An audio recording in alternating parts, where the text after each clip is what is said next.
Sí, hola, sí, hola, sí, hola, sí, un, dos, tres pruebas.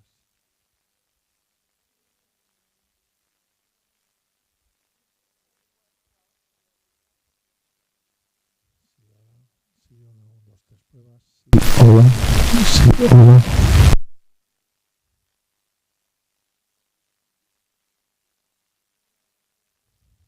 Sí, sí, hola.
Hello?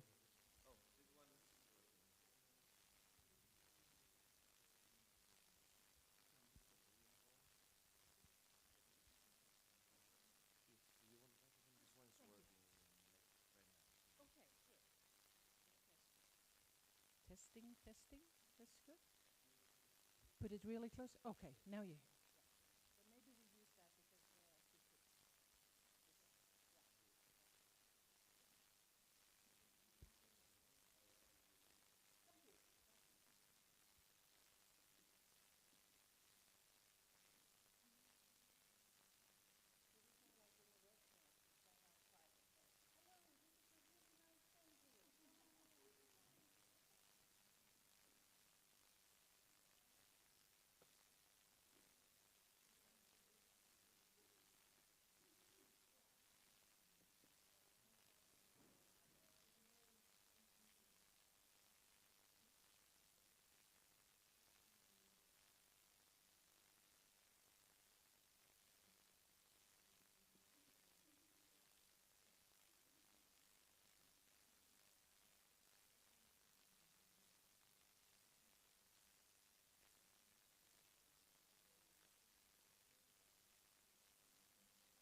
Thank you. Did it sound like in the restaurant? Like outside or so?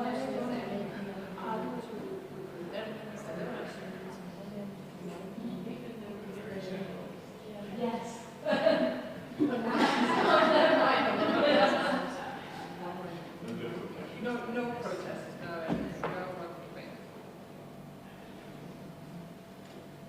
this is a really nice day here.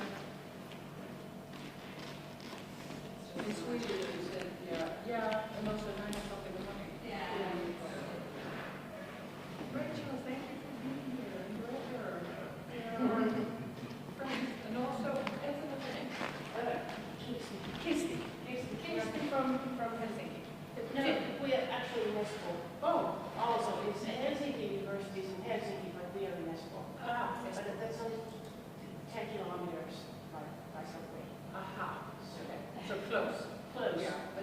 But it's like it's important to say that I'm not from Helsinki. And I made the mistake. But it's although in the capital region. Yeah. Okay. Yep. So you are the only unfamiliar face in this room. We have some supporters and the people from the But project. that was I knew you because I had mailed you about that project we had, and I was asking like, how do you do it in Lund? Yeah. And Do you know where Nida Anders? no, just by name. Yeah. Yeah. She's not active in this area anymore, I think. Because I knew her when she was working in Copenhagen. And then she moved to Lund. Yeah. And I don't know the color. There's a small chance that there are people watching on the stream right now. Yeah. And they are not, is it going, you think? They are not starting it or something? I don't know if the stream already started. Could be. Did you already start the stream or? Oh, I don't know if the stream has already started. Hello. Welcome. Estonia is coming. I try to steal people from their own session.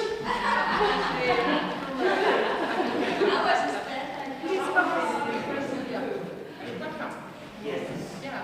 the stream should be online. It's online? I think it should, yes.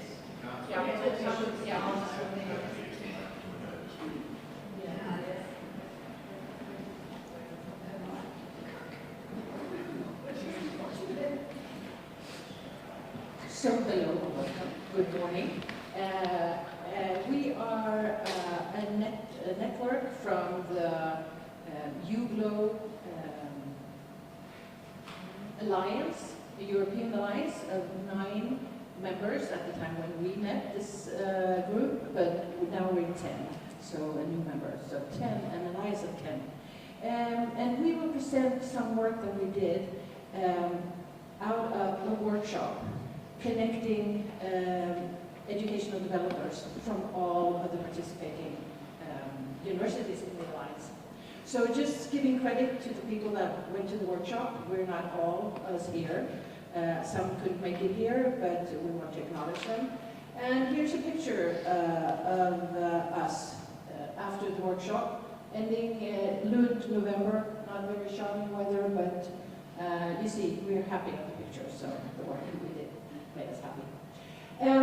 Just briefly to say that you will all recognize this, that educational developers, we work in different organizational structures, and we acknowledge that. That can be centralized or faculty-based, it can be part of a quality assurance structure, or in other ways. And I'm sure that you recognize this. It can happen on all different places in the university. But what we decided to do, the 9 partners at that time, was to come together in a 3-day workshop, and we would look for introductory pedagogical programs for early career academics.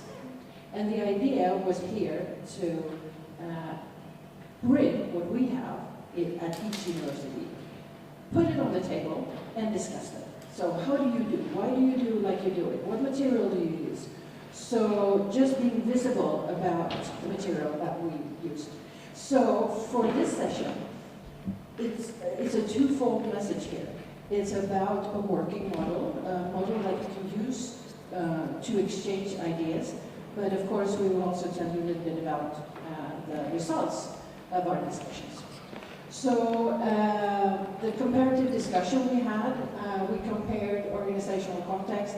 That has been done before, so we did spend a lot of time on that. We discussed program structures, assignments, and learning activities in those courses, and also teaching materials and other resources. And the way we did that was a structured cross-institutional comparison. We reflected, we talked, and we identified some themes, common themes. And maybe it's not groundbreaking, the themes that we came up with, But it's important to come up with those themes yourself, to come to a conclusion of what it is. So these themes we recognize from other literature, or from literature, but still, we think it's evaluated. So how did we prepare? I sent out to all our partners this program. So please send in an overview of the pedagogical training that your university offers for new academic teachers. Highlight one or two aspects of the program that you're particularly proud of, so positive things. And then also describe one or two challenges or areas of improvement. And of course, it's easy to get stuck there. And I think that's what we did, and you want to solve some problems. So this is what it looks like. Everybody sent in material, and we gathered that as a basis for discussion. So the 4 themes that emerged from the workshop was that we got, we highlighted the institutional embedding for our pedagogical courses and how they are positioned. We saw differences in policy support, requirements, and recognition. And the second theme was motivation beyond compliance. I think you recognize that. That obligatory to attend, you do that. If it's not, you get much less people coming. So we also talked about meaningful engagement and how that will spark motivation. We talked about peer relationships and the learning communities, how important that is, and then barriers to participation. And we'll present some of these themes a little more in depth later.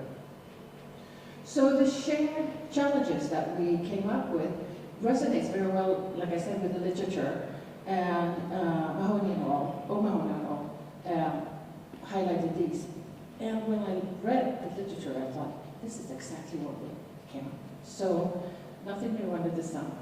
But like I said, we came to that conclusion ourselves before looking at the literature. So I wonder, how about you? What do you think is currently the biggest challenge? Is that sustaining long-term pedagogical development, or is it getting teachers to participate? Is it aligning structures and frameworks so that it is coherent? Or is it creating a culture that values teaching? So I just ask you for a vote here. How many votes on first one? Sustaining pedagogical development. 3, 4, 5? Well, how many? Oh, you can, yeah, how many can you vote for? You can vote for as many as you like. Currently, the biggest challenge, though, would be choosing one. But I see your point. There is more. 1 to 2. Yeah, 1 to 2. So getting teachers to participate. Yeah. So yep. It's like a demi point. Yeah. Yes. Aligning structures and frameworks. Not such a big as a little bit. And creating culture that values teaching. Yeah. That's the vote. That's the winning theme. And that's also, of course, the hardest one, maybe, to address. So what we think about the structure here is that you get 4 short presentations about the different themes and what we talked about there. I tried to end up with a synthesis. You can help me with that. And then we'll have a discussion. Maybe some final reflections. We'll see how we'll manage time. You'll hear me talking a lot now in the beginning. I'll be quiet later on because my colleague Reka from the University of Szeged, she couldn't come, and it was her and me that worked on this topic. So I'll continue, and with the first theme, we talked about ensuring pedagogical development over time, because we see that this is often an issue, that we get people maybe to come one time, but the structure is not as such as you can participate in the long run. And we talked about it in terms of dimensions. So what would development over time be? It would possibly be, well, the 3 dimension is individual, and then the group, and then the organization. So on 3 different dimensions, you can think of pedagogical development in these terms, or we decided to do that. So it's about, if you can get long-term pedagogical education, it will add to your identity. So thinking about how to create an identity for the teacher, becoming a teacher, and also the reflective practices to start to think like a teacher. To develop pedagogical competences also can be an individual issue. But the relational dimension, and I think we stopped in our workshop, we talked a lot about this, how could we work with mentoring or peer learning and communities and network so that we can ensure this long-term development? I think we all find challenges there. Also the organizational dimension, there is a responsibility of the organization, of course, to have a policy around educational development, to have recognition systems, career pathways, and teaching and learning centers. So having that in place, you could address the individual and the relational dimension. So if we think about how we can approach this, and thinking about it, if we have these 3 different categories, it can help us think about how we can structure educational courses or pedagogical courses in higher education. So thinking about AIM, for example, what are the principles that we base our courses on? What is the content and what are the expectations? If we think about it in terms of the individual dimension and the relational dimension and also the organizational dimension, those are different outputs. So we come to different conclusions when we think about these different dimensions. That also goes for incentives and motivations. That could be different incentives for the individual than the organization. And also continuous training and versus the singular thematic components could be maybe good for one of these dimensions, but maybe not so good in others. And also supportive structures after teaching, or after taking the course. And you'll hear more about that in a little while. I'm switching. So, I think this is my last picture. We try to conclude this and see the role of the teaching and learning centers in this discussion or this workshop. And I tried to find a concept that could include all of this. And the ecosystem was the best I could find. So if we think in terms of an ecosystem or pedagogical infrastructure where teaching and learning centers play a central role, there are many different things. And formal pedagogical courses is just one piece.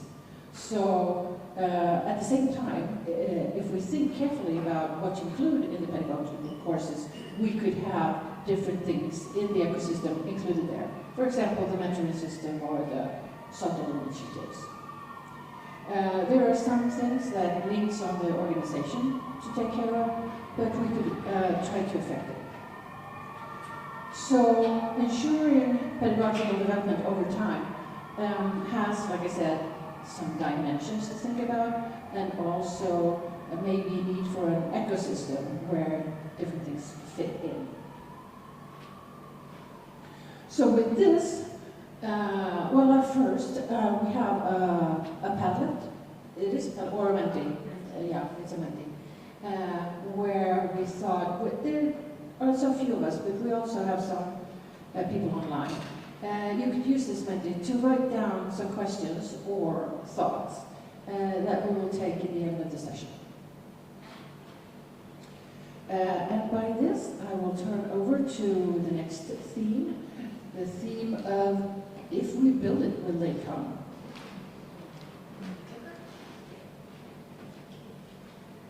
So we talked about how can we ensure pedagogical development over time, but how do we get them in the first place? And if we build it, will they actually come?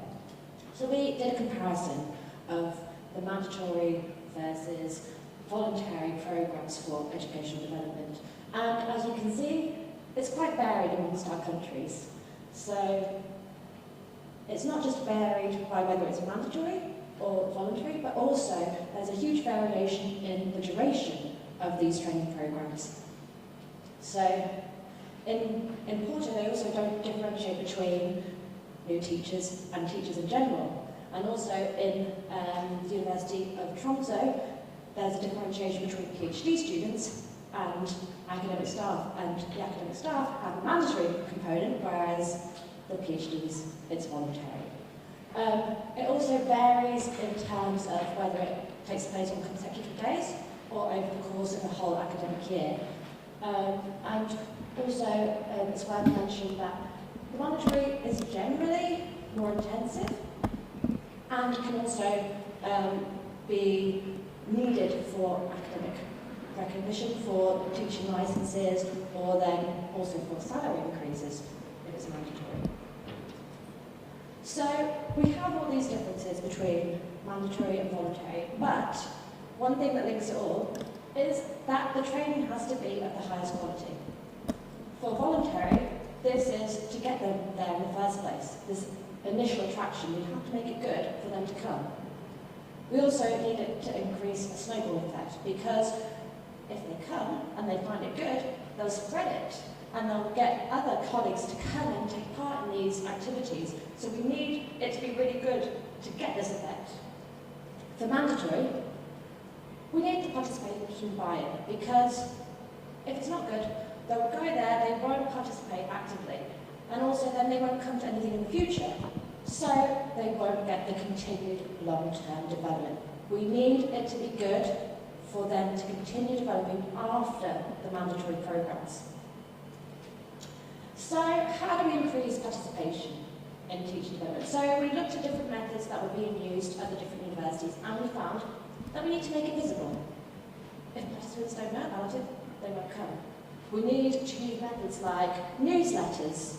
We need to have trendy topics as hooks to get them in the door, to see that these are actually worthwhile and necessary to develop their teaching skills. We need to make it relevant. They need to see the value and why they come. It needs to be discipline specific, so then they know, okay, so this is relevant for my teaching. This is worthwhile coming. You can also have learn influencers, who are those people that encourage the snowball effect. It needs to be feasible. We all know that teachers don't have time.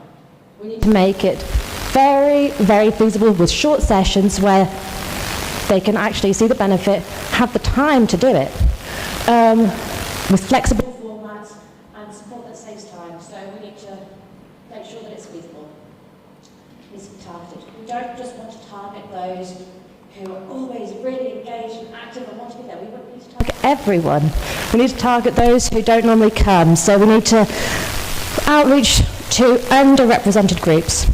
and make sure that it's relevant for them, career specific, career stage specific, discipline specific. And we need it to be recognised, because we all know that teachers don't have the time. So if they get a workload reduction by attending these, it'd make it worthwhile. We need the leadership endorsement. We need to make sure that the awards and certificates are not just there as just something to have, but actually worthwhile in the structure of the university. And we need to make it the norm. We need to make sure that it gets embedded into our culture. So this is just what you have to do. This is just normal. We want it to be part of the hiring and promotion criteria. We want it to be institutionalised so that people just attend. This is normal career development, like research. So we've had some discussion, questions for you to think about. What is your institutions doing to raise participation? What's had the highest impact? So just take a couple of minutes to talk to the people around you, to think about these questions.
Okay, I'll bring it back again now. So, we talked about ways to raise participation and what is the highest impact. So would anyone like to share what you've been discussing?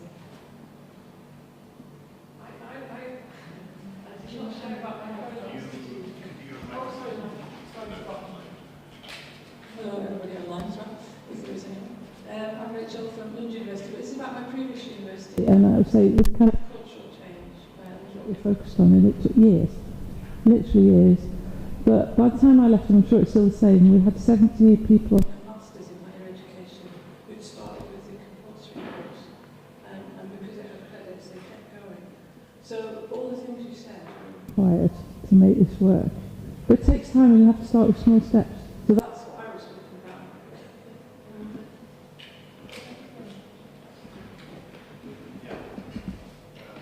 Hi there, my name is Gregor. I'm from UIT, University of Norway. I also work in the Central Teaching and Learning Centre there. We were talking about the motivating factors to get people to engage in courses, whether it's a carrot or a stick. Because what I heard from your presentation was quite a soft approach, sort of motivating people to come in, please find some time for this. And from our experience, most teaching staff do not have time for that. So there has to be some kind of compulsory component to bring them in, whether it's written into their contract, whether they get paid more, and so on and so forth. But you also cannot add it to their existing teaching load. Otherwise, you'll get significant kickback there, saying, well, I've already got 100% teaching, and you expect me to do another 40, 80, 200 hours on teaching. That's not tenable either. So you need to negotiate some kind of reduction in their teaching load in order for them to have the time to come and take part in your courses and resources, which are compulsory for them to do as well.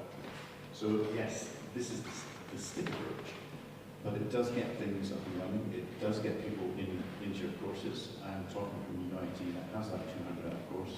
That is compulsory for all university staff. And they do not get a permanent contract at the university until they have done that course, for example. So there are some strong motivating factors for them to do that. Further engagement is a little less well-defined. I won't go into too much depth there because I've already taken lots of time. But yes, stick rather than... That's my Yeah, there you need institutional backing, because without the institutional backing, you can't make things compulsory. You can't make them mandatory. You need the institutional support. Here, well, I'm from Finland at Aalto University, and we have the tenure track system, and in the matrix, there's a part called development as a teacher. So it says there that taking pedagogical courses, reflecting them, and how to then develop your courses further and so forth. And all those who want to pursue an academic career, then they hear from their peers that, okay, it's a good thing that you go to the courses, otherwise you don't get the position. Because we have then the recruitment system, we have a teaching demonstration and interview asking that how's your pedagogical mindset, and so not in these words, but like they're behind. So then they have heard from their colleagues that, okay, this is a needed thing if you want to get a position as a lecturer or a professor, and of course they want to be professors. And at maximum they do. It's like 25 credits of courses, which is sort of the core package, and then I counted that it's 675 hours. And then further they can do sort of voluntary courses, but then the trouble is that how do you get people there. I just called my course, which I've developed, is a supervision of master's thesis, and it's a critical issue at whole departments, but then we don't get people into the course. And then those professors who come, then they say that, oh, I wish this had been in the beginning when I started. Because then when you have been there for 2 years, then it's like, yeah, and then because you get the sort of practical tips from your peers as well. But it's like also this stick system, that it's not mandatory, but they're clever people and they're really behind the hands. Talk about carrot. Yeah. Okay, so we don't have anything that's formalized in the sense that if you have a policy that guides their promotion or anything. So I'm lucky that I've been in my role for about 15 years, so we build relationships. So we have an induction program for all newly appointed academics, which is voluntary. So we do it twice a year. And at the beginning of the year, I would email all our deputy deans who lead teaching and learning. And they would send it out to their staff. So if you get a message from the dean, you attend. And we ensure that the quality is good so that our academics would then attend, and then they keep attending because we won them over from day one. From there, we take them onto a mentoring program. So we identify mentors in the departments or faculties, because I'm a teaching and learning specialist. I can't speak to engineering, science, physics. So we then, their mentors are the senior academics, and they will take them through the disciplined ways of teaching and learning and the disciplined processes and in the department. And the mentors feel quite nice and happy and recognized because we're seeing them in the process, and the mentees carry on. So that process takes about 6 months to a year. And then the following year, we have an early career academic advancement program, which is 3 years, also voluntary. But generally, the prerequisite is that you've got to attend the Beginning Your Journey induction program, and you articulate over onto ECAP, or the early career program. And at the end, we invite them to a graduation ceremony. And in there, we invite their heads of departments, their directors of schools, their deans. We've got the Deputy Vice Chancellor of Learning and Teaching there. And it's a big celebration of you've completed the program. So that generally works. We've been running it in total as the whole process for about 5 years, 6 now actually. And initially it was about a 50% attrition. And this year, when we counted the numbers, we're down to a 7% attrition. So they're sticking around for the process, but that is because we got the buy-in of our academics. And as our teaching and learning center, because I'm at Nelson Mandela University in South Africa, we have a faculty representative, so all the academic developers are in a faculty. So we're short-staffed. I think that's the case everywhere. So I've got science, engineering, and health science. So we get to know our academics and our leadership in those departments and faculties because we sit on their committees. So that's generally our in. So we've learned to work strategically because we can't make it mandatory because their workload models, as you say, is hectic. So we need to get them to like us and then join us. So it's these personal relationships. Yeah. How many people do you get in the beginning? So at the beginning of the year, when we run our first session, we get about between 40 and 60 new academics. And we take on contract staff, so people that are part-time, full-time, and our TAs. Because if you're going to be in a classroom, we would like you to learn about the pedagogy. The TAs don't always get the mentoring side of things because the faculties don't always agree with that, especially the law faculty. The other faculties are quite open to it. And then in the second semester, we've got about between 17 and 20 academics coming in. So in a year, it would vary between minimum 30 to maximum 60. Yeah. And it seems like you tick a lot of the boxes that we said. Yeah. Yeah. So and our next step now is to learn what are we doing for the midterm academics, because the high-level academics do the research and they carry on and they promote. It's the mid-tier academics that we're currently missing, in a way. Yeah. So that's the next step. Target them. Yeah. But hopefully the ones who've started will become the mid-tier, so they've already been through the program. So after a number of years, you'll get to that stage anyway. Yeah. But you've got the buy-in, so at least they'll be there. Okay, great. Well, again, if you have any questions or comments for later, then please put it in, those online as well, please.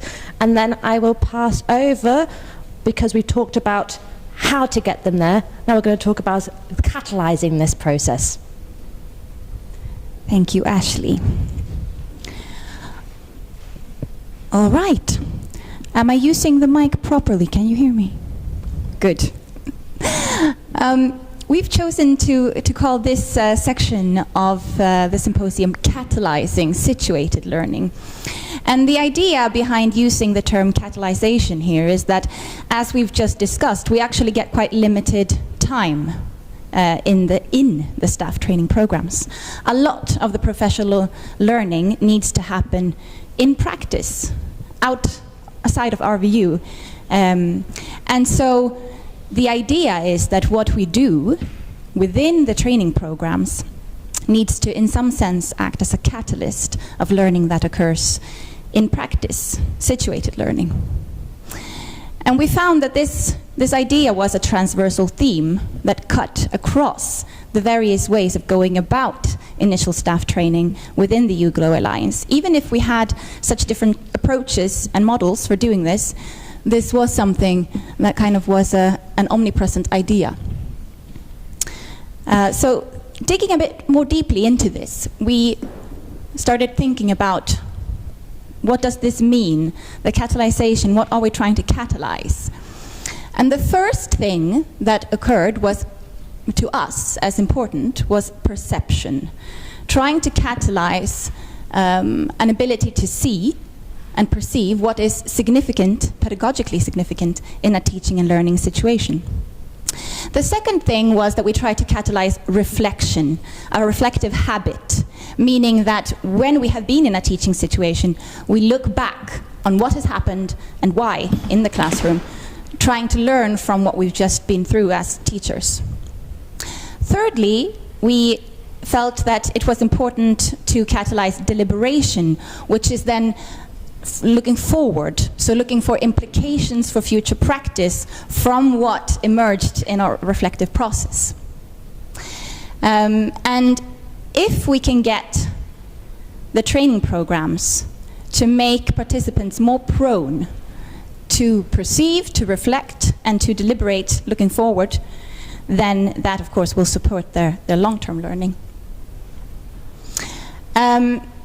We then moved forward to thinking about, in very concrete terms, how do we do this? And we are going to offer you now 2 examples that emerged in our discussions. Micro teaching sessions and a mentorship program, and they will be introduced by Sarah and by Andrea, who work hands-on with these interventions. Will you go first, Andrea?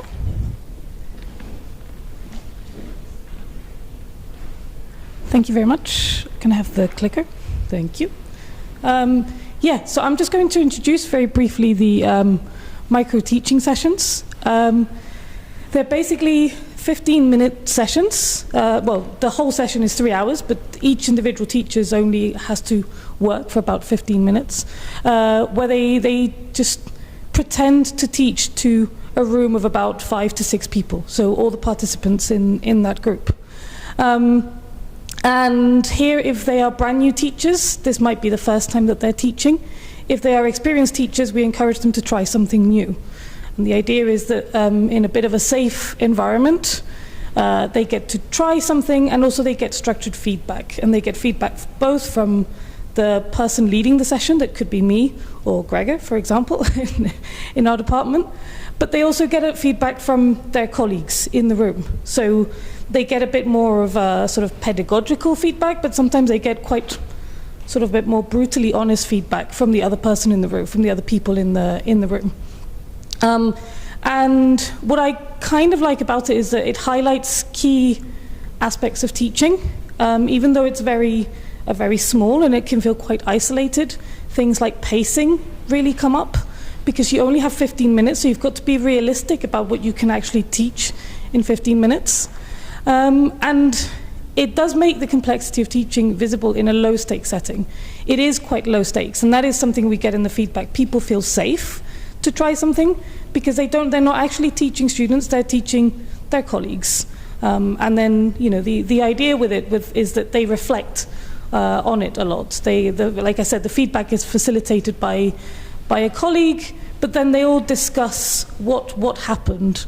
And me, if I were the leader, I sort of add, as the mentor, I add concrete and really practice-oriented sessions.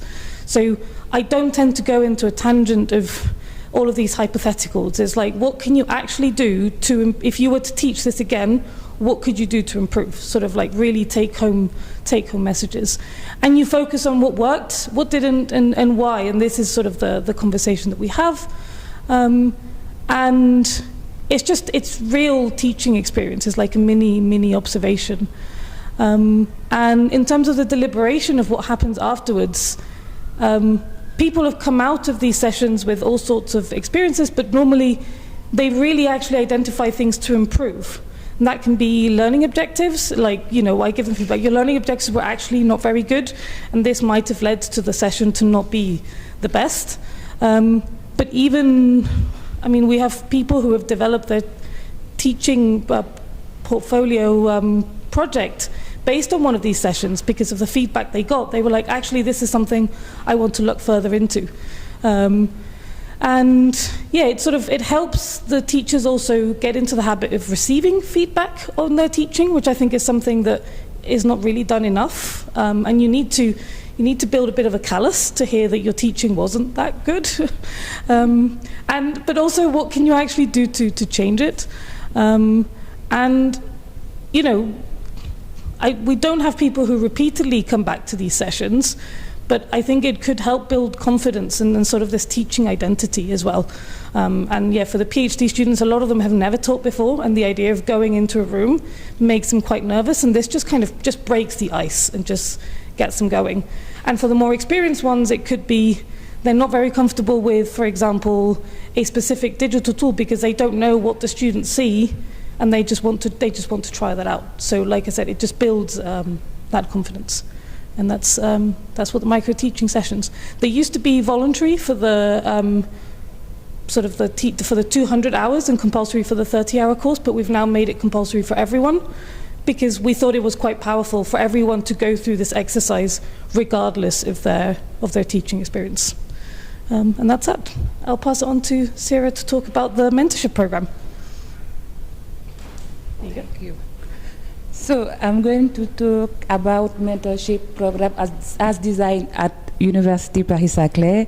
Mentoring is not only a support mechanism, it is also a catalyst for professional development.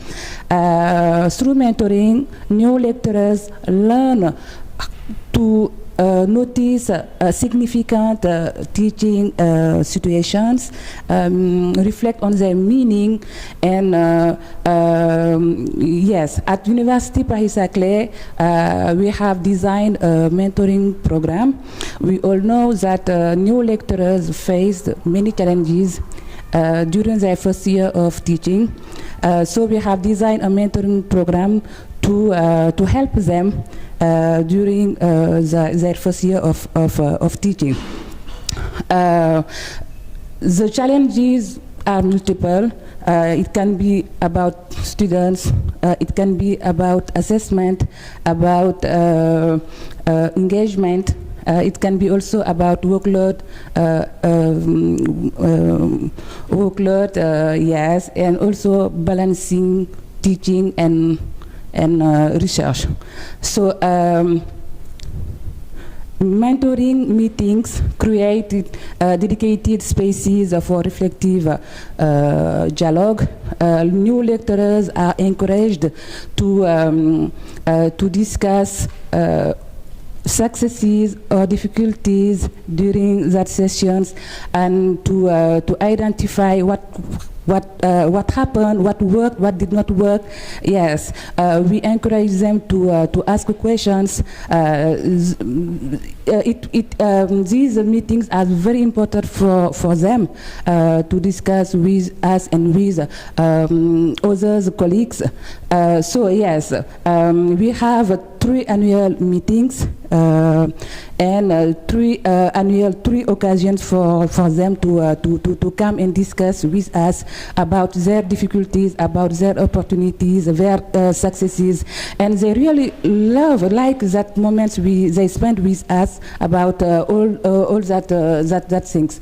So we can say that mentoring helps them to transform their teaching practices and to try to identify new goals and to design new pedagogical project for the future.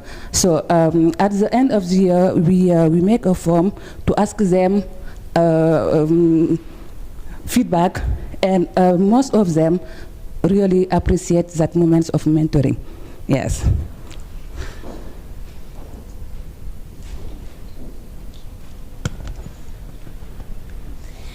All right, so returning to the catalyzation concept, a catalyst, of course, in chemistry is an agent that you add to something and it then speeds up a reaction, right? Most of the time the reaction would happen without the catalyst as well, but it could take potentially hundreds of years. So the idea here is that by working in this way, we kind of facilitate the experiential learning process. And some things that we then, by looking at different concrete examples of how we do this, we noted the importance of sensitizing concepts, which cuts across both of these examples that we've presented, but also other examples that we discussed in the workshop. Kind of getting a language for teaching and a language for reflecting on teaching. And that really speaks to the importance of having some kind of theoretical basis, even when we actually have quite brief contact with our participants. If you look at these 2 examples together, we can also see the importance of collaborative and guided perception. So in the micro-teaching sessions, the collaborative perception kind of comes out of discussing together what I just did, how it came across, how it felt for everyone involved, us noticing different things in a situation. And in the mentorship program, perhaps more of a guided perception when you kind of narrate your experience to someone who has more experience as a lens to see it through, and they can, in a sense, guide your perception retrospectively. The reflection in the micro-teaching sessions is quite immediate, and I think that has given affordances. We're in the moment. We're still kind of feeling the emotions that we felt, or the reverberation of the feelings that we felt when we were teaching, and we can work with that. Whereas with the mentorship program, we see a delayed reflection, which makes it easier to see something from a bird's eye view, kind of seeing not just the event, but maybe the aftermath of the event as well. And so they can be complementary in a sense.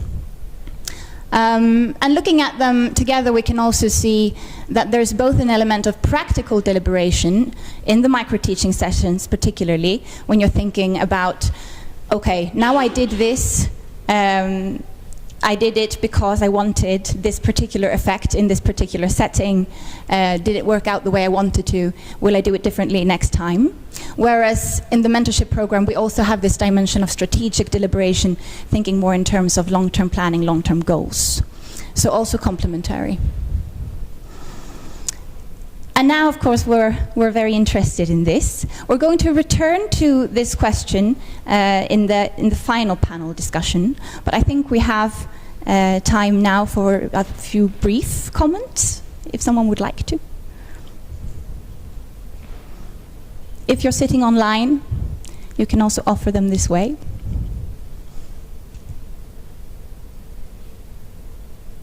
Yes.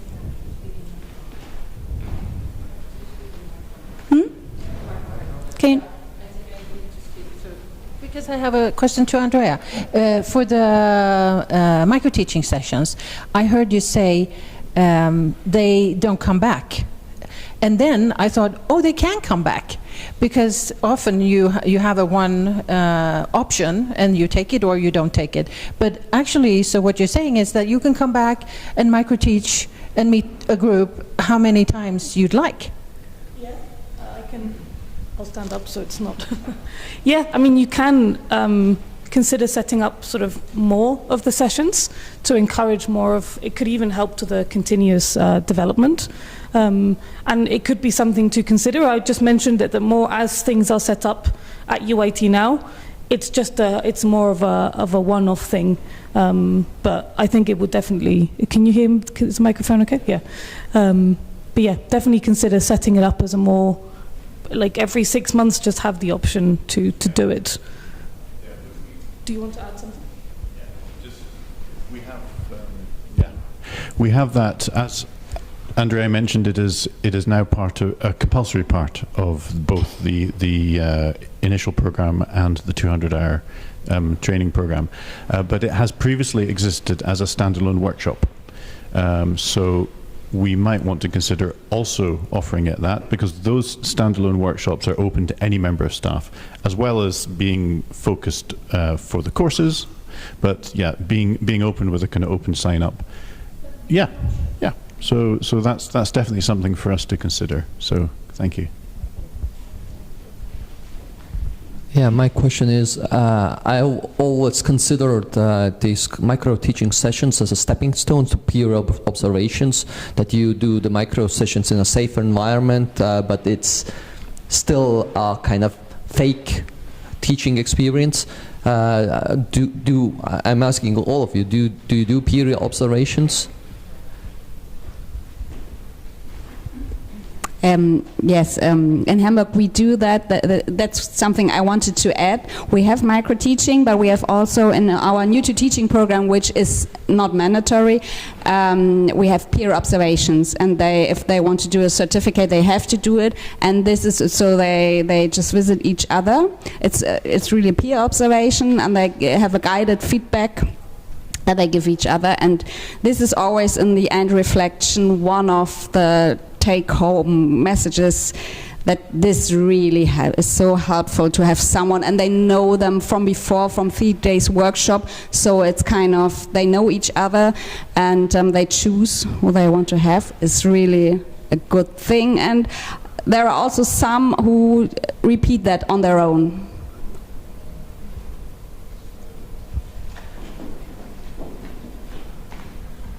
Yeah, we have also the same with our last course called Teaching Practice. There's a small group. There are small groups which the members know each other, but they go to the real courses in an authentic system. So they are not just 5 or 6 people, but they could be even 200 or 500 or so. So then they sort of do a timetable for each other, that then which course you are teaching it this term, and then they share that then they do it like in one term. And we have a sort of structured feedback form for them, that how do they give feedback orally and in a written form, and then we have like a meetings with the educational developers are facilitating that, we lead the discussion, and after the whole course they say that this was the best part, because this was the first time ever somebody came into my course and gave me feedback and was observing. And even though they don't know each other's disciplines or substances so well. But we actually, unfortunately, it doesn't continue. Then they go back to their normal life, and then they don't have time, even though they say, oh, this was so great. I'm thinking we should move on with the next presentation at this point, and then there will be time for more discussion later. So I offer the mic to... Okay, thank you very much. Okay, so I'm Pedro Graça, Isabel is there. We are trying to discuss now these things about common ground. We use this word. First of all, let me just make some small presentation why we start thinking about that, and for us, what is the importance of that. I'm a technician. I come from medical area, and during many times, I was thinking for myself, am I a nutritionist or a teacher? I think this is a question about this common ground that we have or we have not. Our teachers, how they start their careers. And if I ask my colleagues how they feel themselves, if they feel engineers or if they feel teachers, most of them would say they feel engineers first and teachers second or third, or etc. But all their life they have been teachers. So they have been teaching all life, but still they feel that they are not teachers. Well, they are teachers, but they are engineers. And they express themselves as engineers. So what is our common ground? And for those that are starting, what can you do so that they start thinking as teachers themselves with the needs of a teacher to evolve, to be able to teach, to feel themselves as someone who must invest in a career of teaching, and what are the areas they need to expand their skills and their capacities, because that's what they'll do all their life, although they need to continue to be in their own technician area so that they feel the difference when they teach. So this is some of the possible discussions around that, and what can we teach our teachers, or what is common for all of them that you can start in the beginning looking at. So when you start discussing this around our group in EUGLOG, we found that most of us, we feel that in our countries, mandatory pedagogical training for academics, in some countries yes, in others no. When we arrive, we don't need any teaching training. Usually it's my scientific background that I will use in my career and when I'm in a contest. Teaching weights differently in the academic career progression. This depends from country to country. And these national qualification frameworks for teaching, they vary widely, and there is no standard. So, and there is no standard. So this is a problem, this diversity. Anyway, this doesn't mean that all of us feel that more and more and more we are suggesting some baseline conditions for convergence and for doing that. So there is an idea that we need to have some common points and some common agenda across our universities so that we can start discussing. We also know already that we have some common components that we found in many different spaces. For example, this reflective practice, the fact that digital pedagogy more and more becomes an important issue to discuss, this scholarship of teaching and learning. So there are common things that we found across our different universities. But anyway, we start thinking, how can we change that? And we were looking that we are in a space, a geographical space in Europe, where we have some values across European countries that we share. And sometimes you don't think too much about this. And we start looking about these fundamental values of our European Union, and at the same time some guiding principles of European educational policies, and to try to identify where these principles are and how can we bring these principles to this common ground for teaching. Can we identify something that is important? It's not only technical skills, but it's more, I would say, human values that you must preserve and you must put here.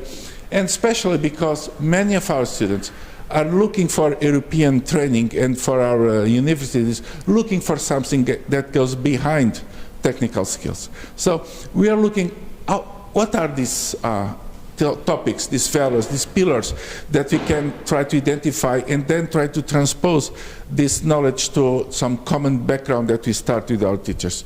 And we tried to discuss and identify at least 5 pillars that I think could be important to put or to enclose in our teaching young teachers that will start, and try to share with them that this is not only, this can be transformed in technical issues and training skills, but these principles, if we think a little more and in depth about some of them, they can be used to transform them in teaching materials that in class, that in training can be useful for daily life and for our students and their daily life as a teacher.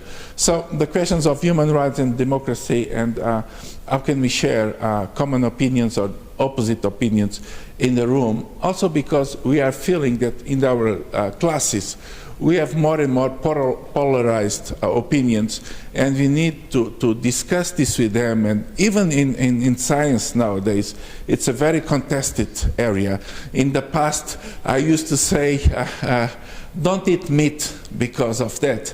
And nowadays they say, well, there are thousands of studies saying the opposite. I will show you that and that. So we have confrontation, lots of confrontation in our rooms, and more, how can we bring all of these different opinions, the inclusion of people with these different opinions, and to propose some equity across discussions and across different things. Another issue, very important issue, is this respect for diversity and intercultural competence, since in our classes more and more on all over countries we have such a diversity of students coming in with us. Just to give an example, in our faculty we have 3% of international students 10 years ago. Today we have 25%, so and growing. So this means complete diversity and important issue, this intercultural competence. How can we deal? Well, I work in food studies, so what more that we know about intercultural competences when we are discussing people that eat completely different by religious issues, by ethical issues, by completely different things, not only by science, but because also of that. That critical thinking and lifelong learning, that I think it's a very important issue nowadays, even because we are older society, more and more getting old, all of us. So there are things that we continue and share. And then the question of sustainability, well-being and social responsibility, that must bring this inside our teaching competences, and we must put this in our daily basis studies. Well, not forgetting these 3, for me, pillars that are all over across EU educational policies, this student-centered and competence-based learning, for sure. The questions of quality, that is another issue, very important. How do we deal with the quality? Because quality is not the big god of everything. We must look carefully about this quality, but at the same time, quality issues are very, very important to our teachers, and to develop some assessment about what they are doing, and to discuss what they are doing and the feedback they can have. And by the end, the digital competence that nowadays are completely central with artificial intelligence enveloping in our rooms and creating lots of discussion that we need to continue and will be very, very important in the next years to achieve what you want. So these are these principles, and to turn them in our daily basis, of course. And just to finishing, we didn't forget 3 things that our colleagues are today talking about. The role of teaching and learning centers, for sure, completely central in this aspect. The incentives and the risk of compliance-based engagement. We are discussing this right now. Should this be compulsory? And I would say that 10 years ago, I was less, more permissive or more tolerant. Nowadays, I would say that we must to give some real incentives to people to do that, and some obligation to do that, because at the end, all of us will be with more capacity. And the last thing is this long-term engagement. I think completely we cannot. This is the core of the things. And if you start in the beginning with our teachers, thinking they are teachers and they will be teachers for the next years. They will get their money because they are teachers. And they must think themselves, as I said at the beginning, as a teacher, not forgetting there are other things in their lives. Teacher has some, I would say, some conditions to be a teacher. Because students not only think about what we teach, but they relate very much about what we are. And this is an important thing in our lives because, and also a pressure on us, because we don't need to be perfect, but on the other side, they are looking at you as a person that there is a special relation with you. And this is what a teacher is. It's not just a guy that teaches. It's a guy that guides. And you feel this, and you put this as a common thing for you, and something that you must be learned and must be taught a little more. I think there are some lines, some common lines that we can think about. So we also have this for comments, but anyway, if you want to comment something quite right now, yeah, for sure. This is a never-ending story, but I was reading your text and wondering that you need also the commitment of the management and the leadership. Otherwise, the teaching and learning centers, they do their work, but it's like there needs to be that they go hand in hand, and so that the teachers find that they are respected because they do pedagogical training or mentoring or whatever, that they can see it. Otherwise, it's like they are, because I've seen so often that our lecturers are like they are really sort of industrious people who do overwork, and they are really close to burnout, and they still want to guide and teach the students without the sort of respect and the sort of that the management says that, oh, you're doing a great job, and you're doing a great job because you go to the pedagogical courses. So that somehow in the picture has to be that it's just that the management is talking on the one day per year, but like every day, that this is important and we need teaching and teachers. Gregor, just before you start, just to say, our rector, just to give some,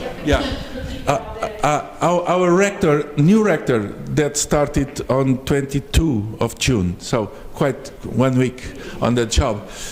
In this speech, initial speech, he starts saying that although I'm an academic, I relate with science, etc., teaching quality will be central to my 4 years journey. So this is a strong statement, but well, let's see now how it goes. Yes, for sure, but starting like that is not bad. Yeah, no, I have a strong practical example of how the management have engaged at UIT. We're in a very privileged situation in Norway that 200-hour course is mandated nationally. It's written into the higher education law. So every university has to implement that course one way or another. However, it's open to local interpretation. Here's where things went a little awry at UIT, because the 200 hours, the way it was written in the initial interpretation from senior management, was that institutes or departments could award up to 200 hours of resources to an individual person. That meant some kind departments said, okay, yep, we'll take 200 hours away from your teaching and allow that 200 hours for the course. Most did not. Most thought, oh, right, we don't have to do it, and let most people take the course as an additional burden. This created a lot of friction with course participants because some had that extra 200 hours, some didn't. I campaigned to get the phrasing of that changed such that it was 200 hours, full stop. as a compulsory part of your working plan. So that has now been adjusted, and it's a much fairer system for course participants. But that's an example of where senior management are on board, but perhaps misinterpreted things initially, and we corrected it back. So I was just reminded there when you mentioned the senior management.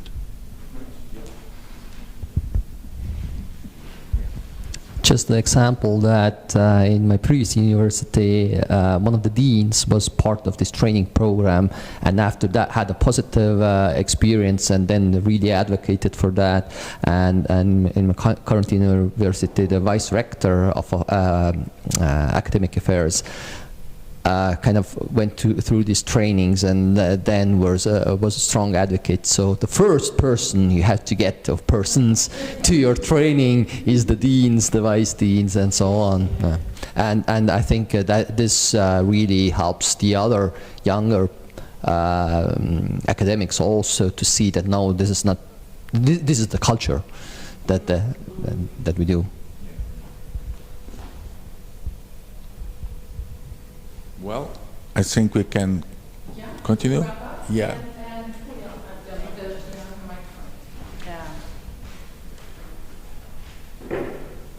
Thank you. So just to conclude this, can we reach a common ground? I was thinking about David Green's speech yesterday, the keynote that unfortunately you missed since you came late in. But no, it was, yeah, not of your choice, but you missed David. And to remind us and inform you, I took a picture of his slide, educational development agendas include, and there he has some very general things that I think go very well into common ground. We talked about it in the European perspective because we're an alliance of Europe, but David said that the agenda includes student learning and success for all students. Faculty success and satisfaction in their work for all faculty. Evidence-informed decision-making and quality processes, not just outcomes or results. And so that's even higher of the values that we want. I think we can all agree on that. And that could go into the common ground, I think. Sarah, do you have some questions in the Mentimeter? So should we go ahead and do those? There are some questions that are directed to individual presenters, and then there are some that are kind of overarching. There are a couple on follow-up, so I think I'll kind of lump them together into a theme. So how do we continue the process with mid-career academics? Do we repeat parts of the process at a later stage? And if so, how do we do that? And how do we encourage trained teachers to stay engaged with our offerings? I think I'll just offer this question to the whole panel.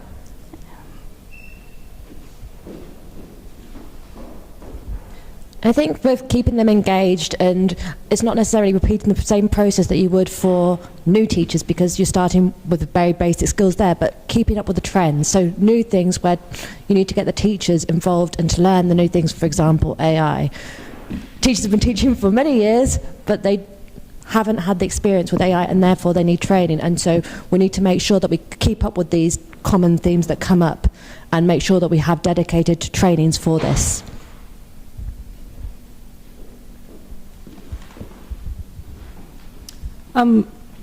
I think, I mean, UAT and a lot of universities have sort of the merited teacher status, right, that can be a bit of a motivation to continue improving.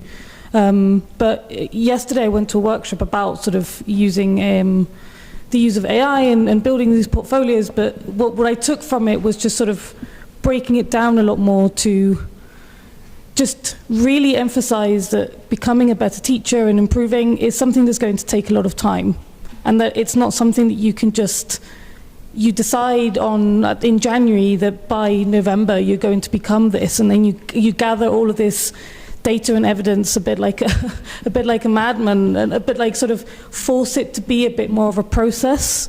And I think that could help for this sort of mid-career to, just mid-career teachers to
of this. What does the panel say?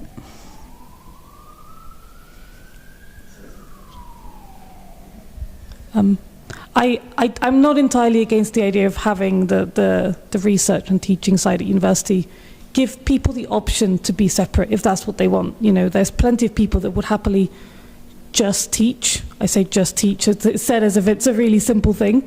And maybe do the odd time where they do a little bit of research every couple of years to show that they're still engaged with their subject and that they're not, falling behind on that.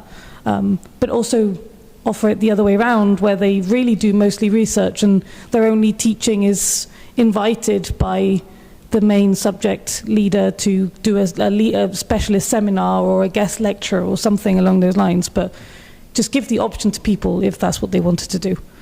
Will that happen? I doubt it, but...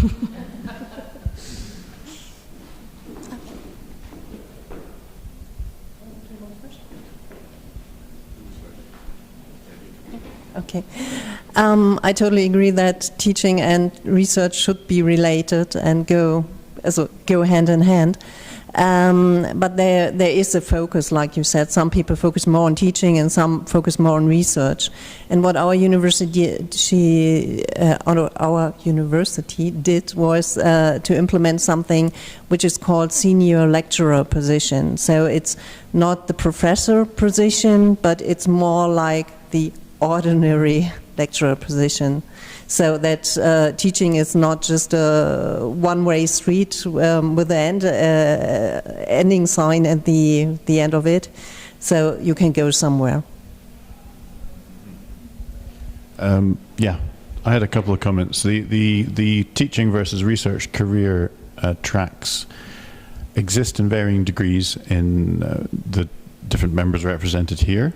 To some extent, I know Norway does. I know the UK has a history of trying that. I'm looking at Rachel because she probably has a little more up-to-date knowledge about that. But I'll leave her to comment on that. So just an observation that these do exist in one way or another, so can be investigated further for sure.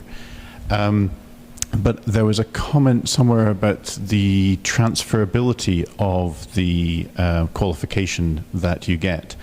And this gets back to the carrot and stick point I was making earlier, because we actually experience early career or final stage PhD candidates wanting to take our 200-hour course because they think that that will put them in a better position when they're applying for a permanent position elsewhere, usually not at our own institution, because it's a nationally recognized framework that it's not required for a position, but it's required that you complete it within 2 years of taking up a position. So if you have that qualification already, then you might be perceived as being in a stronger position than a candidate who doesn't. Now, this has been a dilemma for us because we don't have the resources to allow our PhD candidates to take that 200-hour course. But there is strong interest. I have a number of examples over the couple of years. I run that course, by the way, just for transparency. Yeah, PhD candidates have been pushing up the way to take that course. So when there are strong incentives, career-related, salary-related, then you get engagement.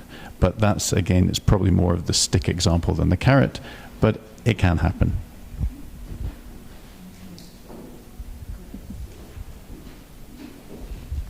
Our university has both of teaching and science track, but find me in the coffee break, I'm putting out an idea that we have a problem that there are not too many teachers or people coming to teaching, and I think there's a problem that in order to be in the academia you have to go through your PhD and you have to do research. But that means we're selecting out or leaving out people who don't want to do research at all. But I think they would be really good teachers. So the entry point into the academia is discriminating against people who want to teach. And I don't know how to solve that, or it's a discussion point, not an answer. Sarah, there's a question for you about the mentorship program. In the mentoring, do you use something like critical incident analysis to highlight significant incidents, good or bad? Or is it more like a general discussion between the mentee and the mentor? So it depends on their questions.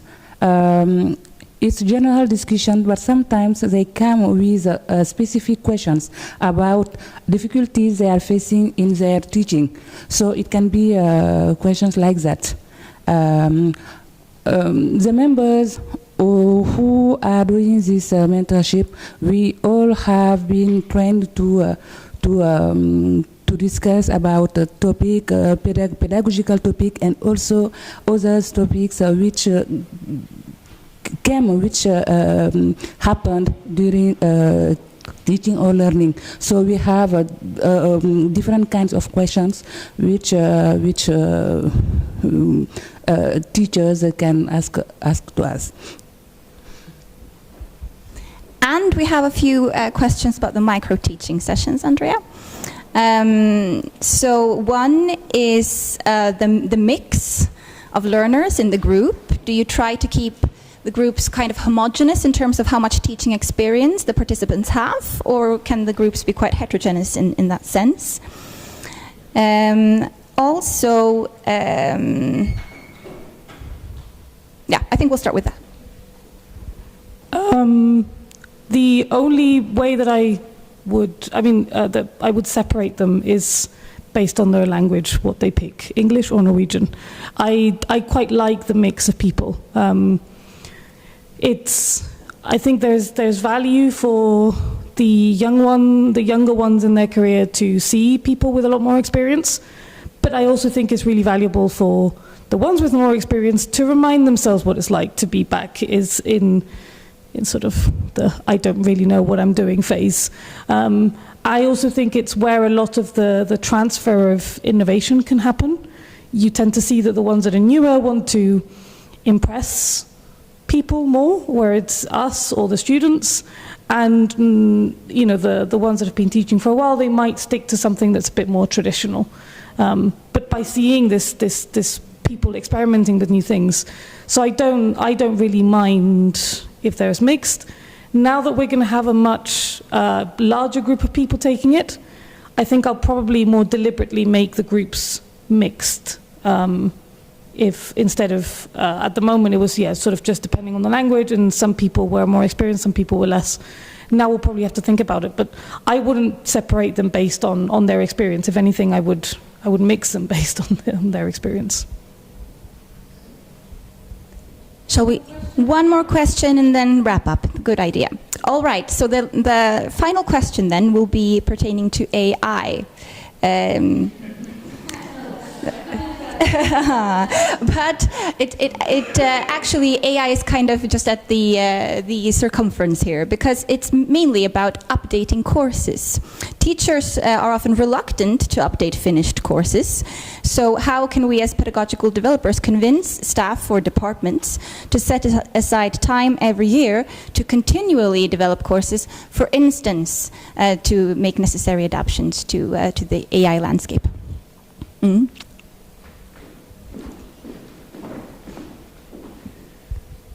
Actually, I think a first part of it might be to update our own courses, because I'm doing courses since 2008 or something like that, quite a long time. And what I realized, my old courses really need updates AI-wise. And so every time I really do conduct the course, the next time I update it and put in the new ideas in it, and put in examples that the university teachers can use themselves. Anyone else? One first. Just one sentence. I think AI is the best opportunity to revise the courses, and that now they come because they see it doesn't work the old way, because students are just using AI, and what can we do? So I think maybe AI is a good catalyst for change. Yes. Just a comment on updating. Could be one thing that I ask some young teachers to start doing, because I start to do that, but then I failed because I stopped during some years, is try to have a diary of pedagogical practice and pedagogical thinkings. So if I daily or weekly, or I write about my frustrations, what I'm doing, I go on that direction, then I stop. And then at the end of the year, or 2 or 3 or 4 years, now I have this diary for 30 years. And when I start teaching food policy in 96, and I realize the evolution and what I've been doing, what I failed, and this, it's the opportunity to revise that without AI.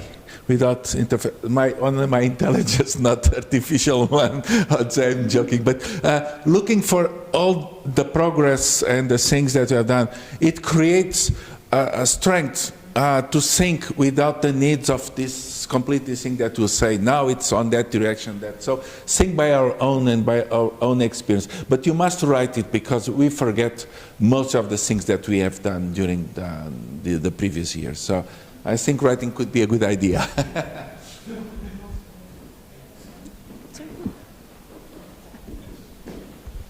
Hi, I'm Sarah. I'm from Lund University.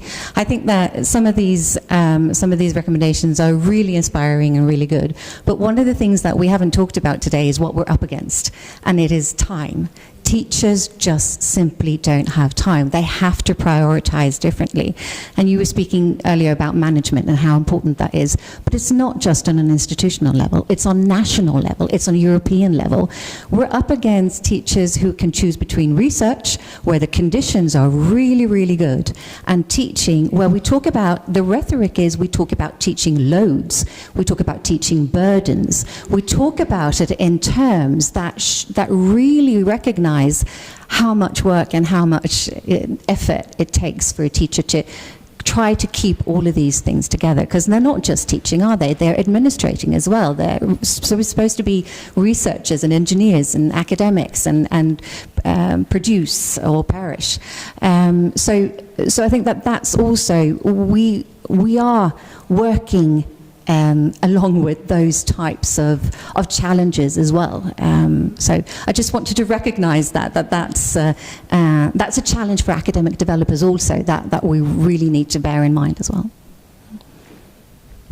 Thank you.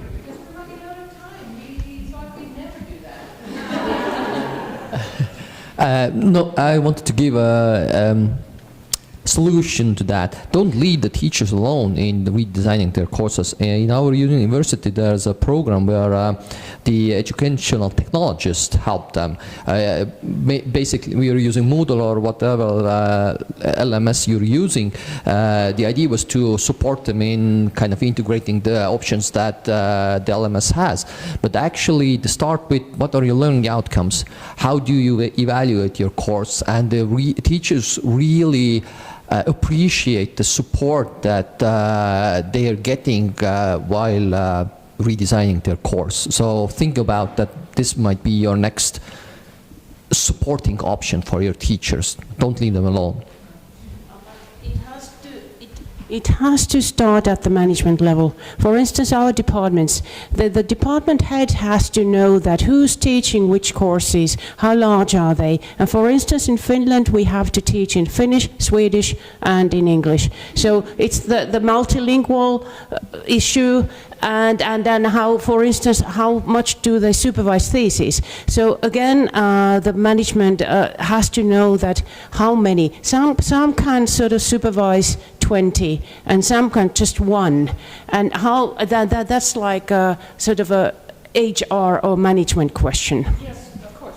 And I don't think you meant that management has nothing to say, but it's a part of it. But also, yeah. But the bigger questions we're also up against.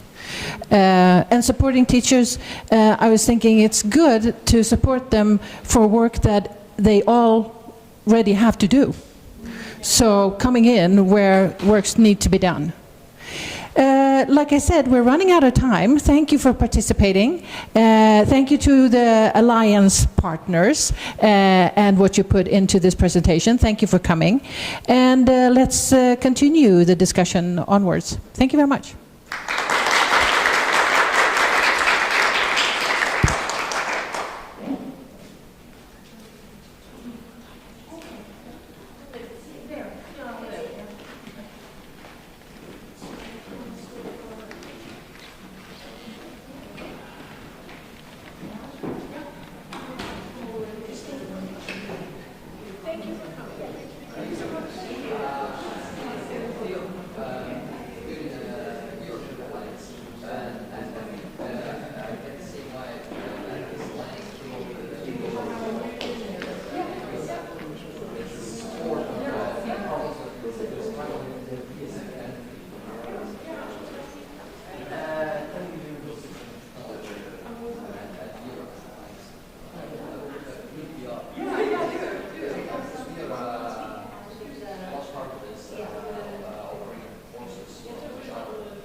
Muy alto, pero venga, venga.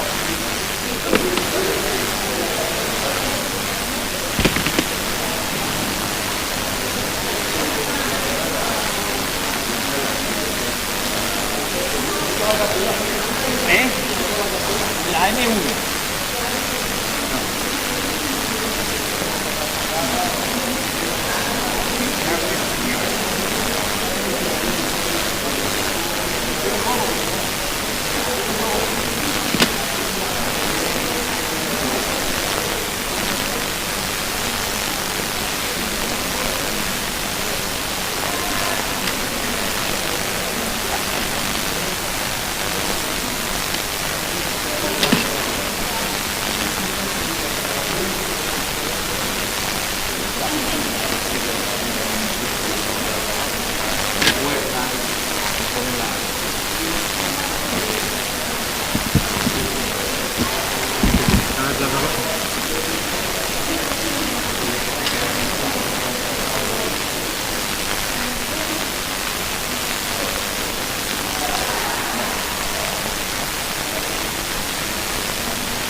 Sí, hola.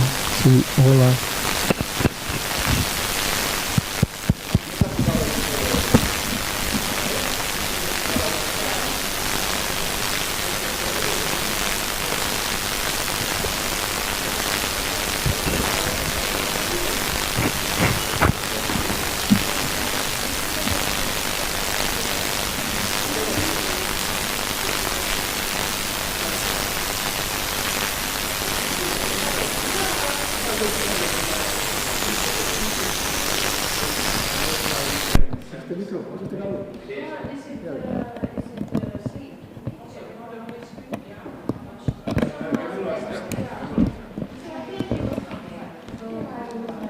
Hola. Una cuestión. ¿Los streaming va a ficar grabado o solamente para...? Está subido, sí. Sí, si nosotros queremos una para ver o enviar, ¿es posible más tarde? Y está YouTube. Ah, ok, gracias.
Dale ahí que se oiga algo.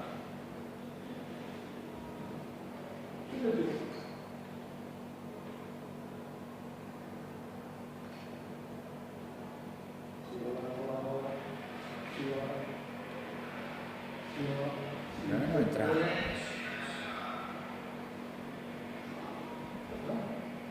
Está sonando mi micro. Espérate, vamos a quitar.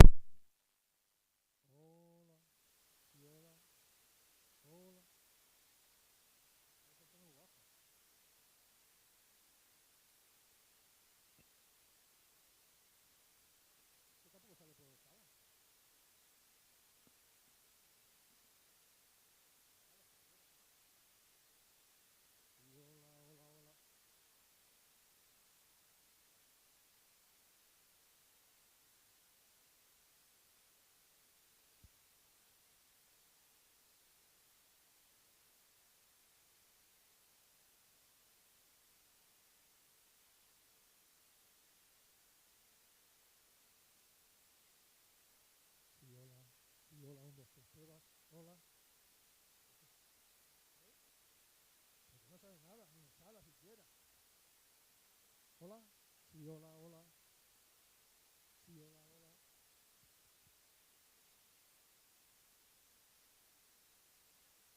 Sí, hola. Sí, hola, 1, 2, 3, pruebas. ¿Y por qué sale? ¿Quién ha tocado esto? Sí, hola, hola, 1, 2, 3, pruebas.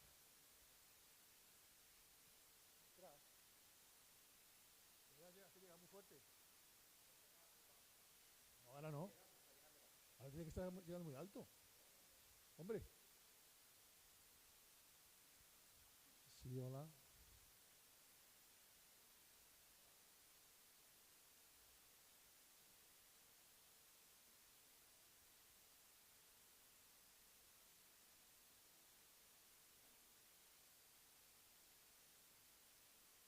¿Qué dice? Hola. Sí, hola. ¿Cómo va a entrar abajo? No puede entrar abajo. Sí, hola, 1, 2, 3, pruebas. Sí, hola, 1, 2, 3, pruebas. Hola.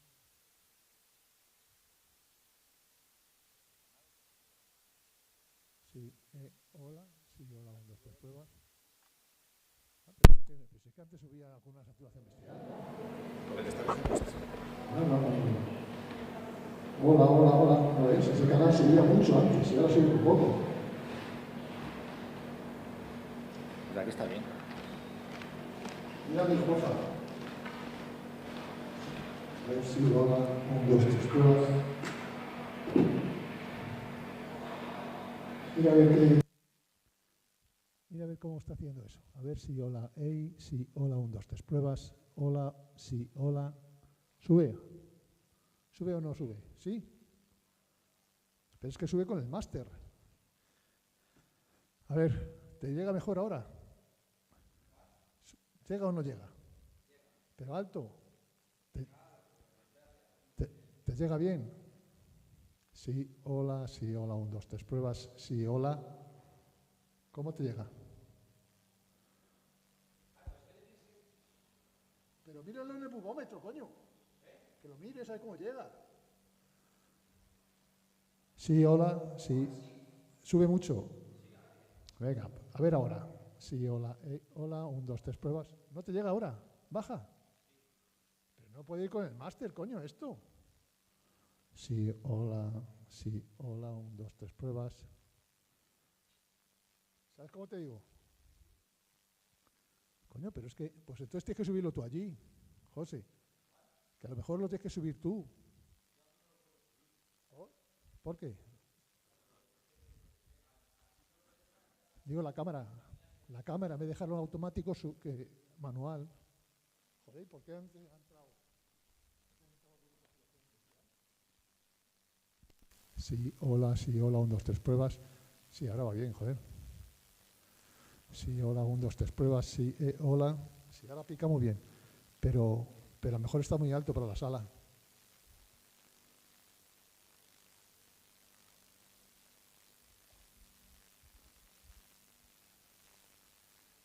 Venga, que nos quedamos sin café.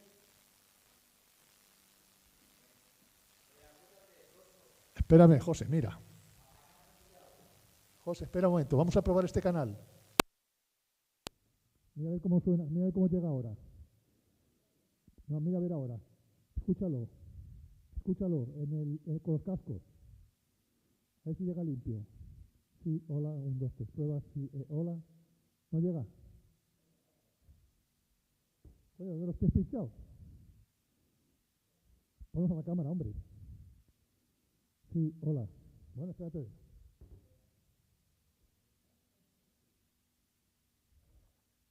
A ver ahora qué tal. Sí, hola, 1, 2, 3, pruebas. Sí, hola. Sí, hola, 1, 2. Sí, 1, 2, 3, pruebas. Sí, hola, hola, 1, 2, 3. ¿Llega bien? ¿Llega bien? Bueno, no contestes. No hace falta que contestes.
No entiendo por qué está tan bajo ahora. ¿Por qué está tan bajito ahora?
¿Y ya se presenta? ¿Sabes? Que no sé. No ha sido tú en el estudio.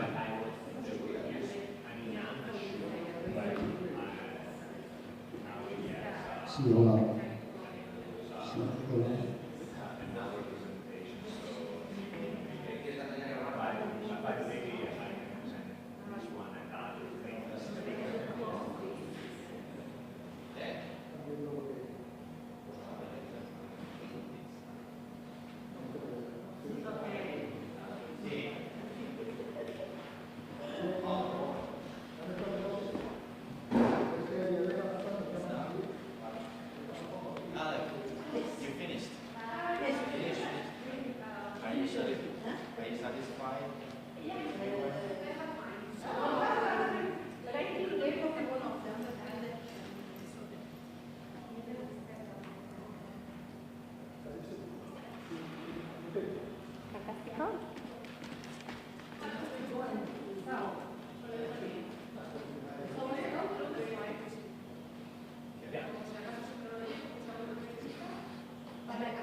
And then you can say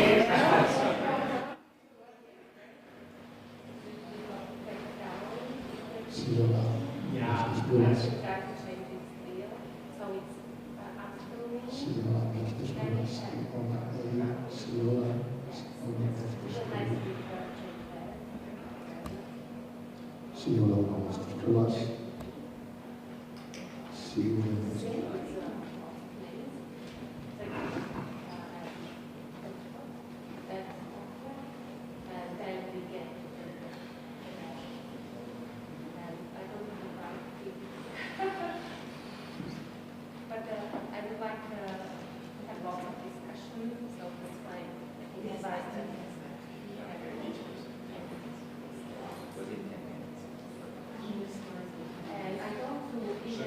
discussion will be at the end.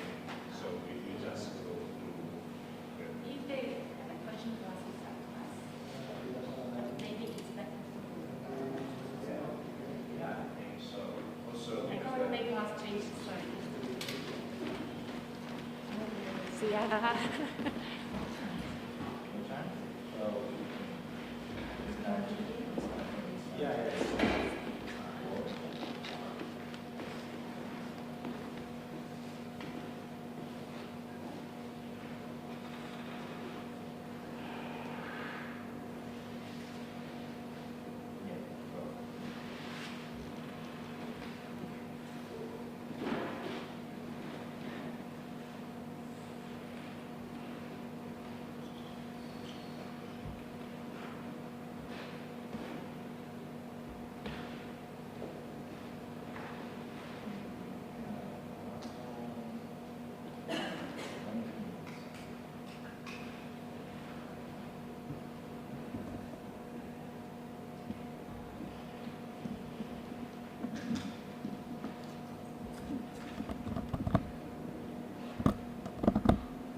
Idea of not using these chairs which are in theater, theater format. What about if we get permission to sit in a workshop format? It would be okay for you. Maybe there are no more people coming, but it would be nicer that you see the different ways to say.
Good morning, or already good afternoon. Welcome everyone to this session. that has a very special name because it has welcome in its title. We would like to welcome you to the ICED community workshop for new networks. And let me first introduce my colleagues with whom I'm facilitating this session. So let me first introduce Hiro, who is representing Japanese association here. Then we have Daniel, representing Italian network. Of course, we have Aleph, representing the Turkish network. And my name is Gabriela, and I'm here representing the Slovakian network.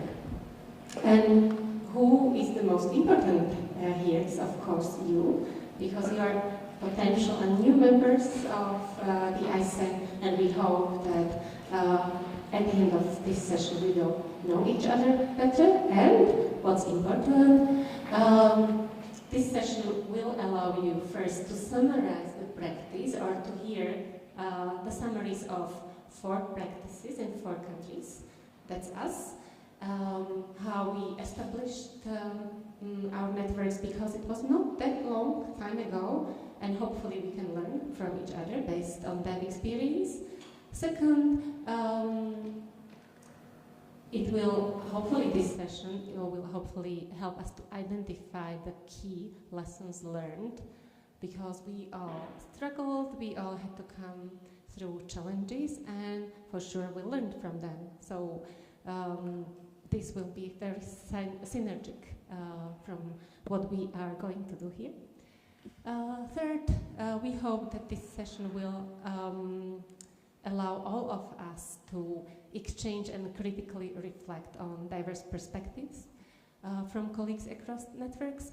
And finally, we would like you to walk out from this room with identifying at least one thing that you can do in your own context to help your network grow and to be stronger than before. And also foster collaboration with other networks, because collaboration is at the heart of ICED, and we know that together we are stronger. I start with very brief points about the ICED. I hope you have heard something already at this conference. They just repeat some key facts about the ICED. It was established in 1993 as an association or something like confederation of national networks, mostly in Anglo-Saxon countries. But since then, ICED has grown quite big. It now comprises 27 networks in many other regions than those countries where they speak English as their national language. For instance, Japan, Italian, Turkish, and also Slavic languages. How I have experienced ICED is that it's been a very generous community. This is my 4th ICED conference, the 3rd in a row, so I'm not anyone that's been with ICED for very long, but I've been in touch with colleagues also in between the ICED conferences, and I'd like to share with you that it's really a community that is caring, very honest.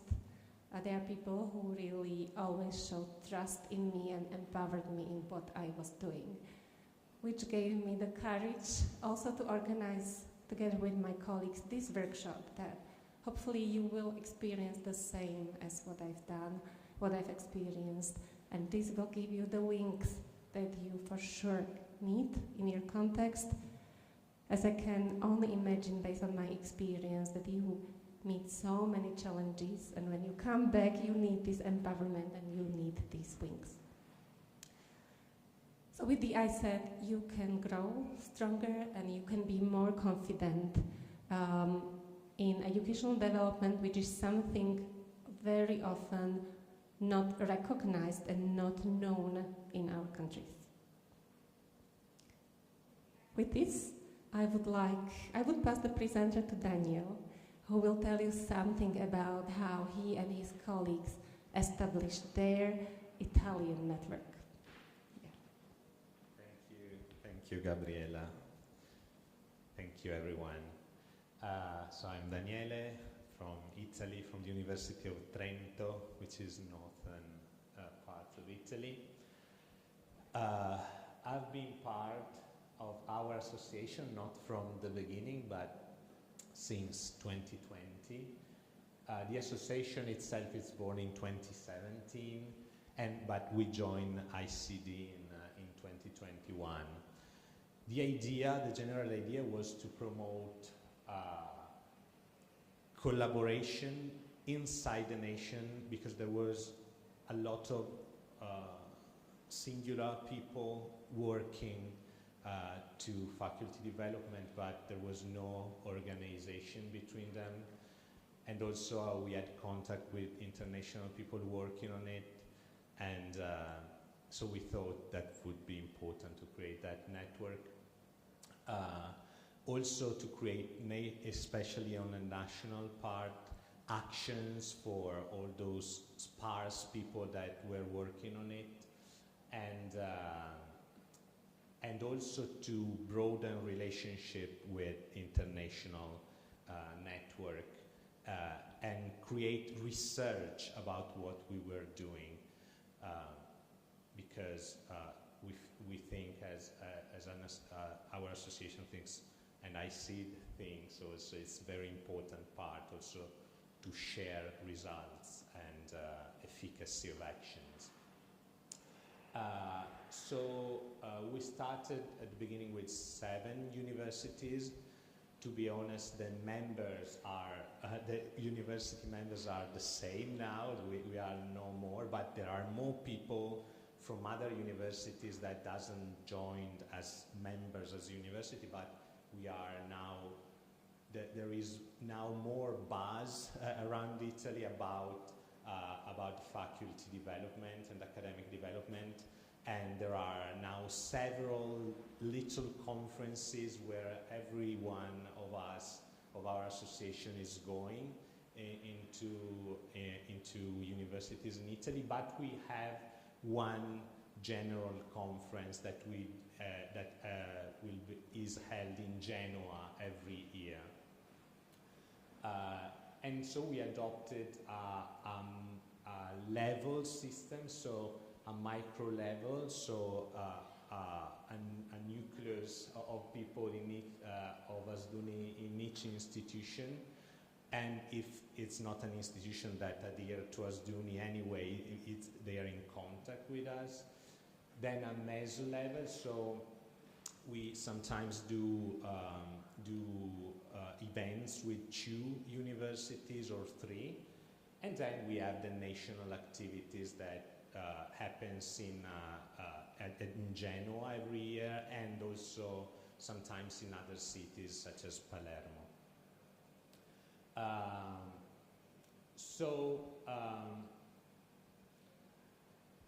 That fostered, and we see now if we exist. I was talking with Hiro, and I realized, oh, it's almost 10 years now that we exist.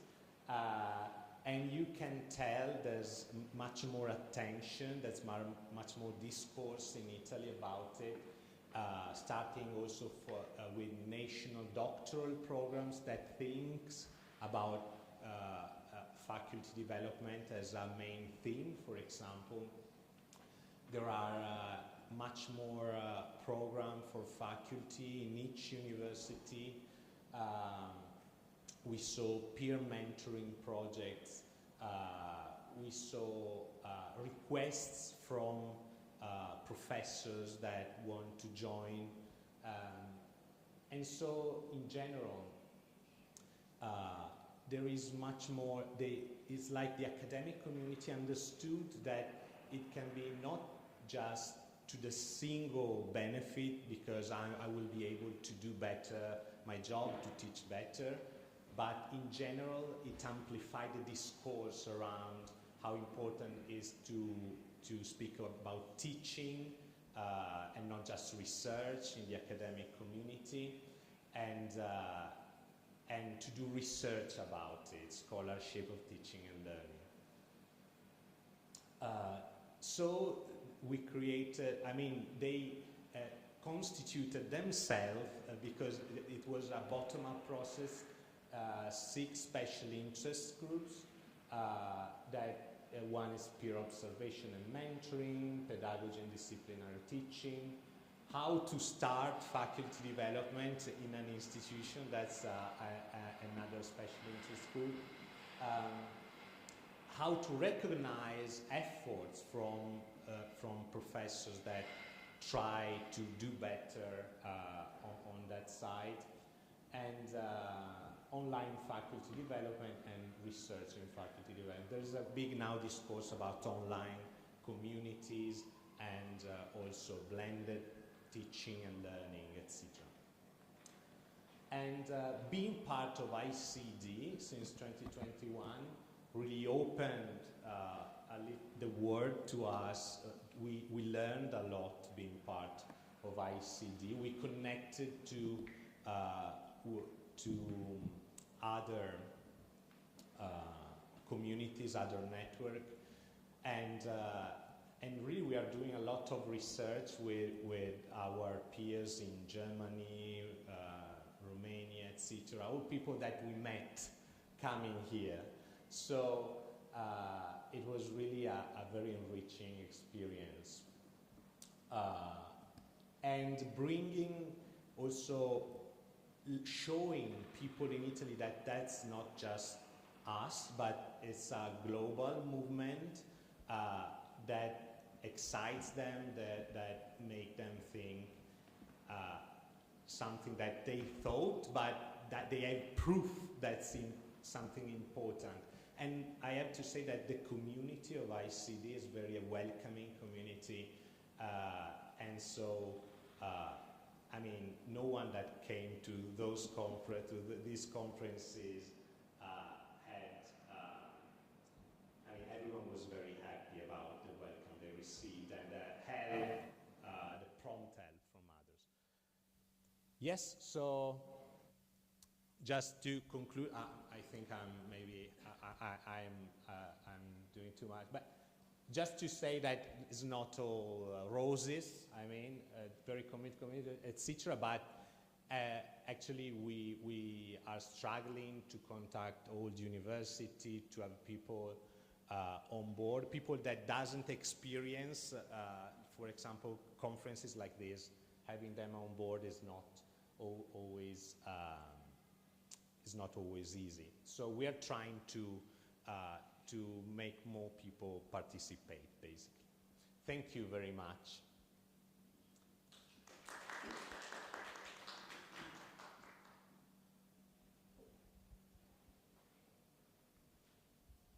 No need for just once.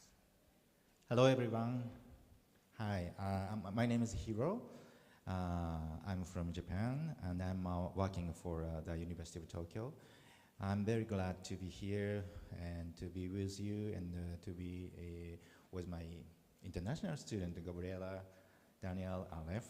And so I have a cheating sheet here. So today I want to share the story of our national network in Japan. It is called JAED, Japan Association for the Development of Higher Education. Building a national network is like a long journey. So we followed 4 main steps, and these steps took us from a small research group to a national network. And I hope our experience will give you good other ideas for your own networks. The first step is gather colleagues. So our journey started in 2007, and at the time, the Japanese government made faculty development mandatory for all universities. However, there was no national group for in this area.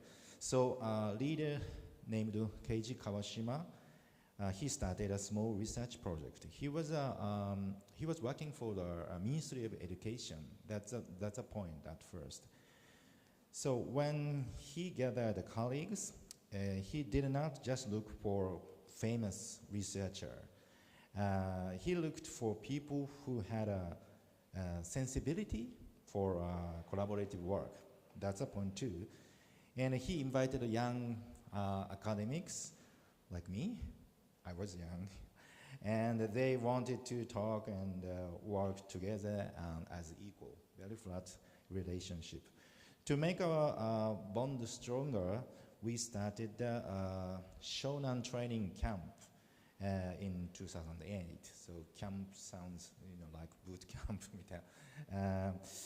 So what was that? We stayed together for 3 days, from the morning to night, and we showed each other our teaching material. We shared the teaching material, and we gave each other honest feedback, and we talked about our identity, who are we are from. These small passionate groups was cradle, or the birthplace of our association. So step 2, we got advice, and so we knew we couldn't do everything alone. So we looked for help from the international community, especially ICED. And we invited experts from other countries to Japan. For example, Professor Cynthia Weston from Canada, and they came to teach us how to train the developers. And we also got a very important push from ICED members. Denis Bethiam from Switzerland. Unfortunately, he passed away 4 years ago. And he said that you must create a national network. He said this was only way to join the global community and understand world trends. Another person, David Baum from UK, gave us courage. We asked him, how old were you when you started your network? He said 40 at the time. And so we realized that we are not too young, so we can do this. So their advice and their stories gave us the confidence to start. And step 3, and that's the national organization. In September 2009, we officially started the JAED. Our mission was to make educational development real professional in Japan. To build a professional organization, we did 3 things. The first one is rules. We looked at the rules of the Japanese professional groups to write our own rules. And because we are not just academic conference or academic society, but also the professional organization. And then second, we made the standards. We used the standards of CEDA from UK to create our own certification system for members. And the third, global connection, we joined ICED immediately. In 2010, JAD was approved as a member in Barcelona. In 2013, we hosted the ICED Council meeting in Japan that was held in Kyoto. And it was a wonderful moment.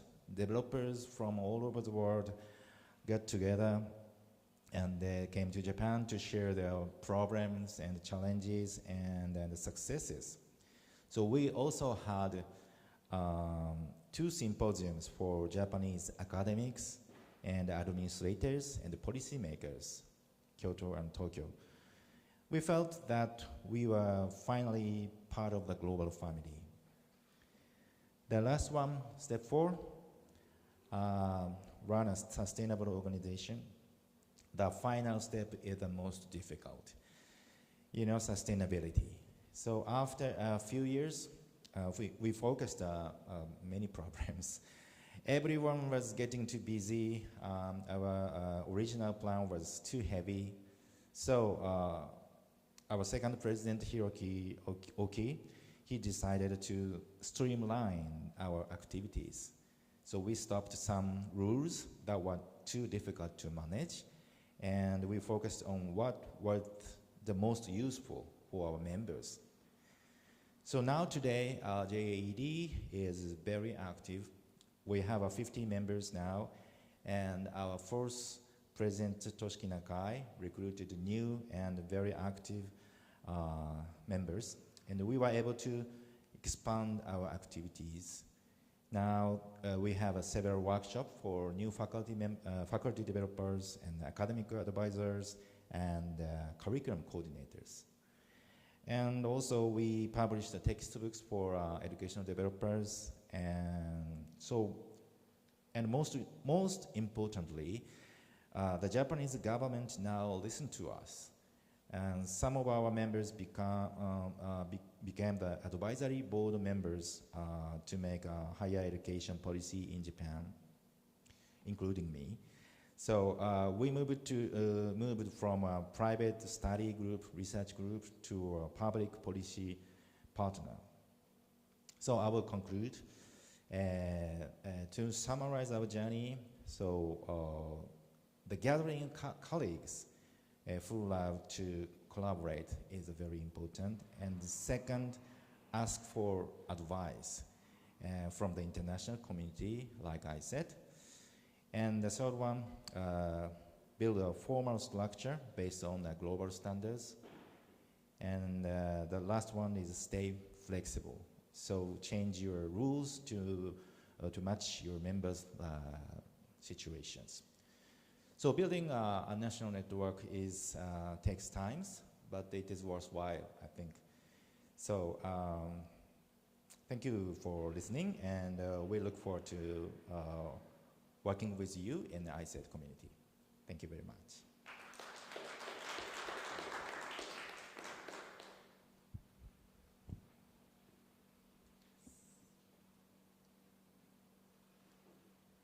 Hello, my name is Ali Velçi. I am from Turkey. I'm representing the Omega Network, Higher Education Professional Development Network in Turkey. Well, my story is very long. I will try to shortcut. I was interested in 2001 with faculty development because my son was not doing well in college. He was clever, hardworking, but not interested with the classes. So that time I said, okay, there's something wrong. We have to change something. Then I did my PhD. After my PhD, I went to Roger Williams University for postdoc in 2015, and there I did some research again. Then when I came back, I wanted to establish a teaching and learning center in my university. But I heard that, it will not be easy, I cannot do it, blah, blah. And then there was a conference in the university. In that conference in 2017, I prepared a workshop. Some my friends, close friends, volunteered. So 3 of us organized a workshop for the people attending to the conference. And it was very well participated in that one. Then I said, okay, let's continue on that. And 2017, again, we started to do some lunch, brown bag lunches for our faculty members. We didn't have too much attendance, but we were more than 10 again. It was okay. But then I get my graduate students to help me. So we did all the organization together and the courses together. Then in 2020, the COVID came, and at the end of 2019, I established a Google Groups, because I take Pod as an example. So I was a member of Pod network, so I just established a Google group like that. And those who are interested in faculty development, there were people before me who were interested and did research in faculty development in Turkey. But after one publication, one research, they all gave up. Why I'm here with you is because I didn't stop. I didn't give up. Yesterday I was talking to Laura Cruz. I don't know, most of you know her. I told this, I said, oh, this is the thing. I was not the first one in Turkey who was interested in faculty development, but I didn't give up. She said, we call these people grids. Do you know this word, grid? Yes, who are passionate and for a future aim, they don't give up. They continue and they do. Look at this word, this is grid. So you should be all grids if you want to do something. Okay, then we had many talks, I will tell you the numbers, and panels in that. Then we edited a book, contained all the speeches in Atatürk University Publishing House, professional development of faculty members during and post-crisis state. But we made this bilingual. So all the people who attended to our talks gave their papers. So if it was Turkish, we translated it to English, and it is an edited book. If it was English, we translated it to Turkish. In 2023, we became a member of ICED. I was just going to say like that, but I saw Hero said some details. I want to tell this because I submitted my, we invited a speaker from America. How I was choosing the speakers for Omega. I was doing research, and if they have a speech interested, then Esther Zirbel, from United States, she made a speech, invited talk, and then in that talk after that, she told me why you are not a member of ICED. And I didn't know about ICED at that point, and then I looked and I applied for membership. So for 1 year nearly, it was there. Then I applied, after 1 year I just asked again, and Donna and Robert, one of them is our past president, ICED's past president, and the other one is our next president to be. So these two interviewed me, and they talked with me, and I was, that was the reason we became a member of ICED. They helped us a lot, and after that, everybody is helping, of course. In 2024, we saw that we are doing only these talks, it is not enough. We should do something, but in everything, they were asking that we were not an association. So we decided to be an association. In 2024, we are now non-profit NGO, and we have only 40 members. But in our case, our members are individual members. Because, you know, we had this group we established. From those, we got 40 members. Also, we wrote a chapter of our story in Baker's book. This is our story, Empowering Faculty Members in Turkey through Collaborative and Sustainable Professional Development Voluntary Initiative. Yes. So we started, this is our story for short. We started to establish a group, and we created some social media and things. Who are the people in this group? I told you, those who are interested in faculty development, teaching and learning centers, and everyone. But the people who came to our group are individuals, because we couldn't have teaching and learning centers to be a member. Researchers, faculty members, and NGOs. So we are now 417. As an association, Omega Association, we have 40 members. We are offering activities. These activities are sustainable. You know, we are continuing, whatever happens, even our speaker doesn't come, we continue. We had until now 104 talks, Omega talks, from 2020 to 2026, this month. 9 panels and 3 workshops. Yeah, these are the last speakers we had. ICED is helping a lot because in our book, Donna Ellis, our previous president, wrote acknowledgement, forward for that. And after that also we invited all all invited speakers, most of them from ICED. They helped us, or they helped us to find some other people if we want a specific topic.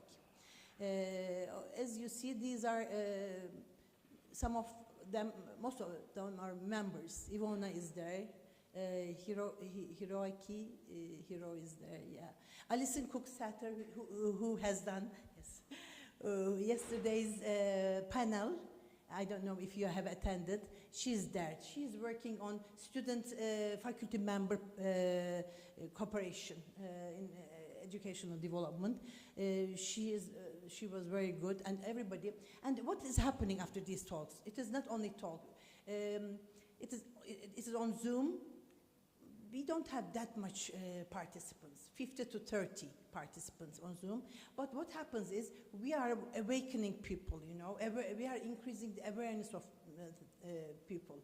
So now in Turkey, there's more interest in faculty development, more centers are opening up. It is not only us, also in Turkey, our Higher Education Accreditation Council, the president is working very well. And we had some collaboration with him, we talked with him. He is working very well also. It also pushes faculty development a lot. So there are more teaching and learning centers established. Maybe not all of them are very effective, but they will be effective. So this is our thing. So we are trying to get the speakers around topics that we think the Turkish culture, Turkish people will be more interested. Yes, as you see, a lot of this term we have a lot of teaching and learning center participants. Before they were keeping themselves away. They were members, but they were not doing any activity. But this term we have some activities from them. One of the universities who were pioneer, Koç University, they are opening a program for new faculty members. So they announced it in our Zoom meeting, and then they are going to establish a 30 faculty members, young generation members for that. Yes. Okay, and this is from ChatGPT, as you can think. In ICED meeting in 2023, we were talking about AI is approaching. AI is approaching. And yesterday I wanted to ask ChatGPT. I'm very fond of Don Quixote. So I said, okay, how should Don Quixote fight with AI? If it was an educational developer. So it came up with this, I don't know if you like, I liked it very much. It is very good. Even, you know, the servant, what was the name? Huh? Santa Panza, yeah. Not against the technology, but for what matters most. So it is very interesting. I wanted to join. Yes. Now it is 2026, and we know that we should be not fighting, maybe joining forces and then working with that and trying to use what AI will benefit to us. Okay, this is, thank you very much. Thank you for coming. Thank you, Aleph. And how we continue now is with my short presentation, and then we give the word to you, so if you can still bear with me. So I'm representing one of the smallest members of the ICED, because I come from Slovakia, which only has about 5 million of people as a population. And our association is about 5 years old or young. So it's perhaps the youngest of all that were presented right now. And we only have 5 institutional members, 5 universities that joined us so far, because when we established ourselves again as an NGO, as Aleph mentioned, we prefer to have institutional members. We also have individual members, and as Hiro said, we based our statutes on the example of British CEDA, but we felt this will be more representative if institutions, that means universities, apply. Well, I realized over those 5 years that it's really challenging, even if we don't charge any fees, if you have to convince the rector or vice rectors that they send a formal application and they become a member, it's not that easy. But nevertheless, I decided that I won't give up, and we are meeting, as Aleph said, regularly online as educational developers 4 times a year. We have the representatives of about 10 to 12 institutions coming to our meetings, no matter if they are a formal institutional member or not. And I try always during these half an hour long meetings, to give opportunities for sharing practice. So what you have done during these past 3 months, tell all of us what courses do you do for faculty members, if you do any workshops. Because in Slovakia, actually we only have 4 institutions that offer regular programs for teachers in higher education. It's not established in our country. Some institutions only do workshops, some are interested in issues like belonging, student mental health, but this drives them to attend the meetings and to learn about what's going on elsewhere. So this is our approach. Maybe you wondered if you even need to establish an NGO to become a member of ICED. No, you don't. You can become a member as an informal network. That's important. But I guess all of us who have started as informal gatherings of people, research groups, just people who share the values, at some point of time we decided, okay, we need to establish an organization. So that's kind of generic development, but for the beginning, for the first X years, you can be just a network of like-minded people. So we are something still that we have formal organization. We also have a network of like-minded people, and we'll see how we synergize. Back in 2024, I was invited to write a contribution, write a reflection for the ICED journal about how the network was built in Slovakia, and I came with these 4 recommendations which you may find useful on your trajectory. One of them is allow yourself to benefit for supportive international colleagues, which is the ICED conference. We still have 2 days. Do not hesitate talking to people and asking them if they could do something for you. I can't guarantee that everyone will say, okay, I will do it for you, but many of them, I think they will. And as Aleph said, they're happy to come and give a talk at your institution. I think Aleph did it for free for it's totally for free. Myself, what I've done is that I applied for Erasmus projects, And sometimes this helped me to get funding, and I could also compensate these international colleagues for some work they've done, because sometimes they worked with us for 3 years, but oftentimes they've done things just for free. So do not hesitate coming and asking, and could you please, and you hopefully you'll get a positive answer. My second piece of advice is root your work in scholarship, especially in your countries where educational development is not yet widely recognized as a good practice, as something that should be done. It's good that you have arguments. Look, there is scholarship, there are journal articles, there are books that showcase educational development makes change, and we need that change in our country. And I'd like to also encourage you collecting your own data.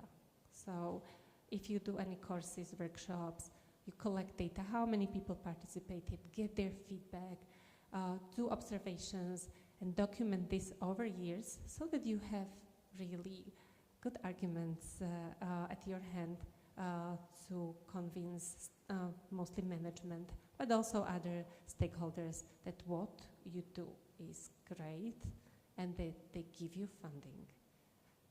Because I know people will always say, oh, we don't have enough funding, but that's not true.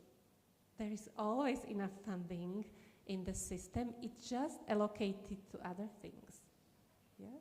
So you have to just influence them in a right way, or if the institution does not want to give you funding that you deserve, look around.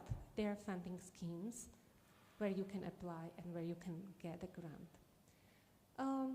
Third point, cultivate trust within community.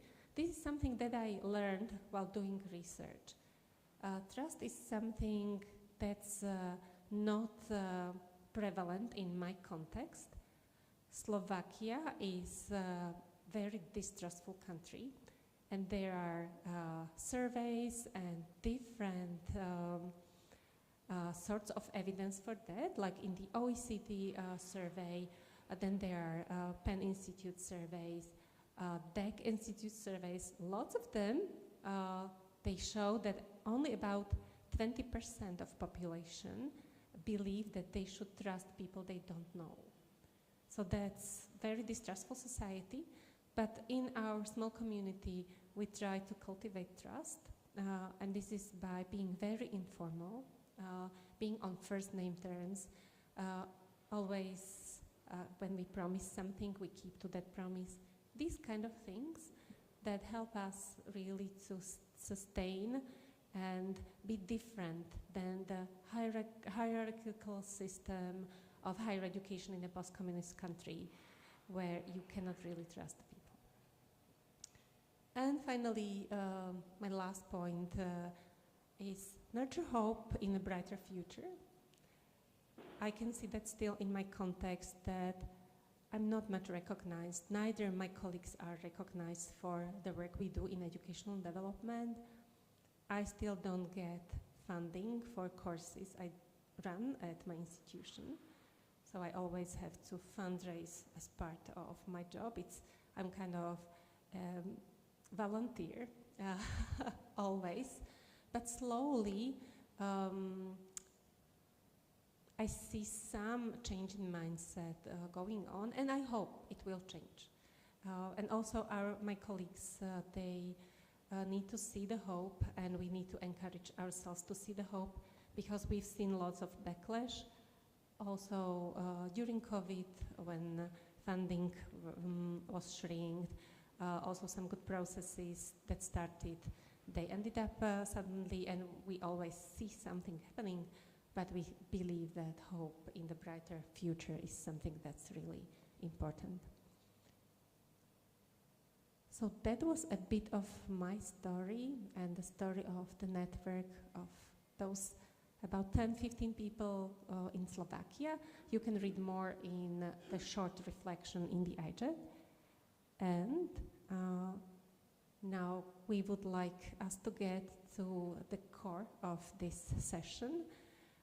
We would like to suggest you that you get together in small groups of 3 to 4, if the colleagues want to join us, to discuss these 3 questions, exchange among yourself. First, what do you think are the main achievements for you so far? Something you feel proud about? Second, what are the key difficulties you struggle with?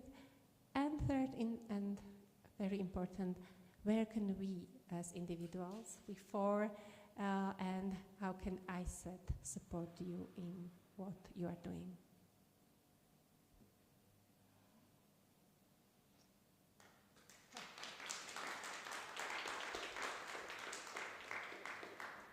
So is it okay that you sit closer? Maybe it's easier to discuss in 3s or 4s. And can you come closer to us, please?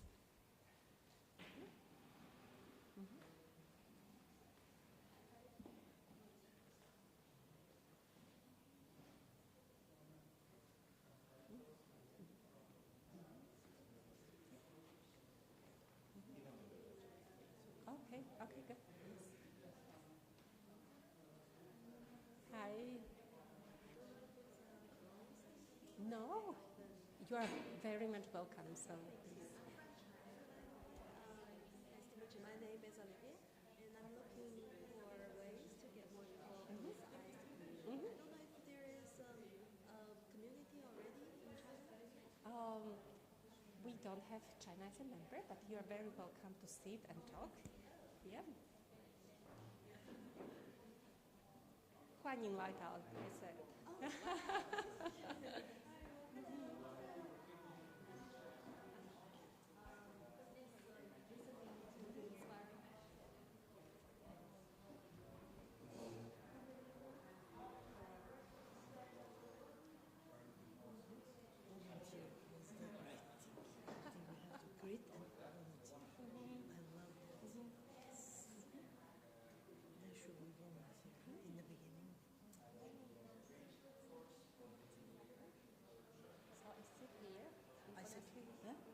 You sit here and I sit here.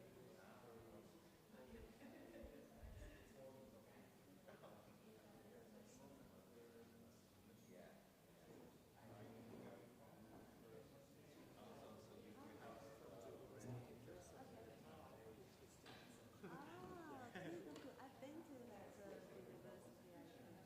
Or university or something else. I had great covering there. I work in the Netherlands in a national program, which is also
Hi folks, it's great seeing you discussing.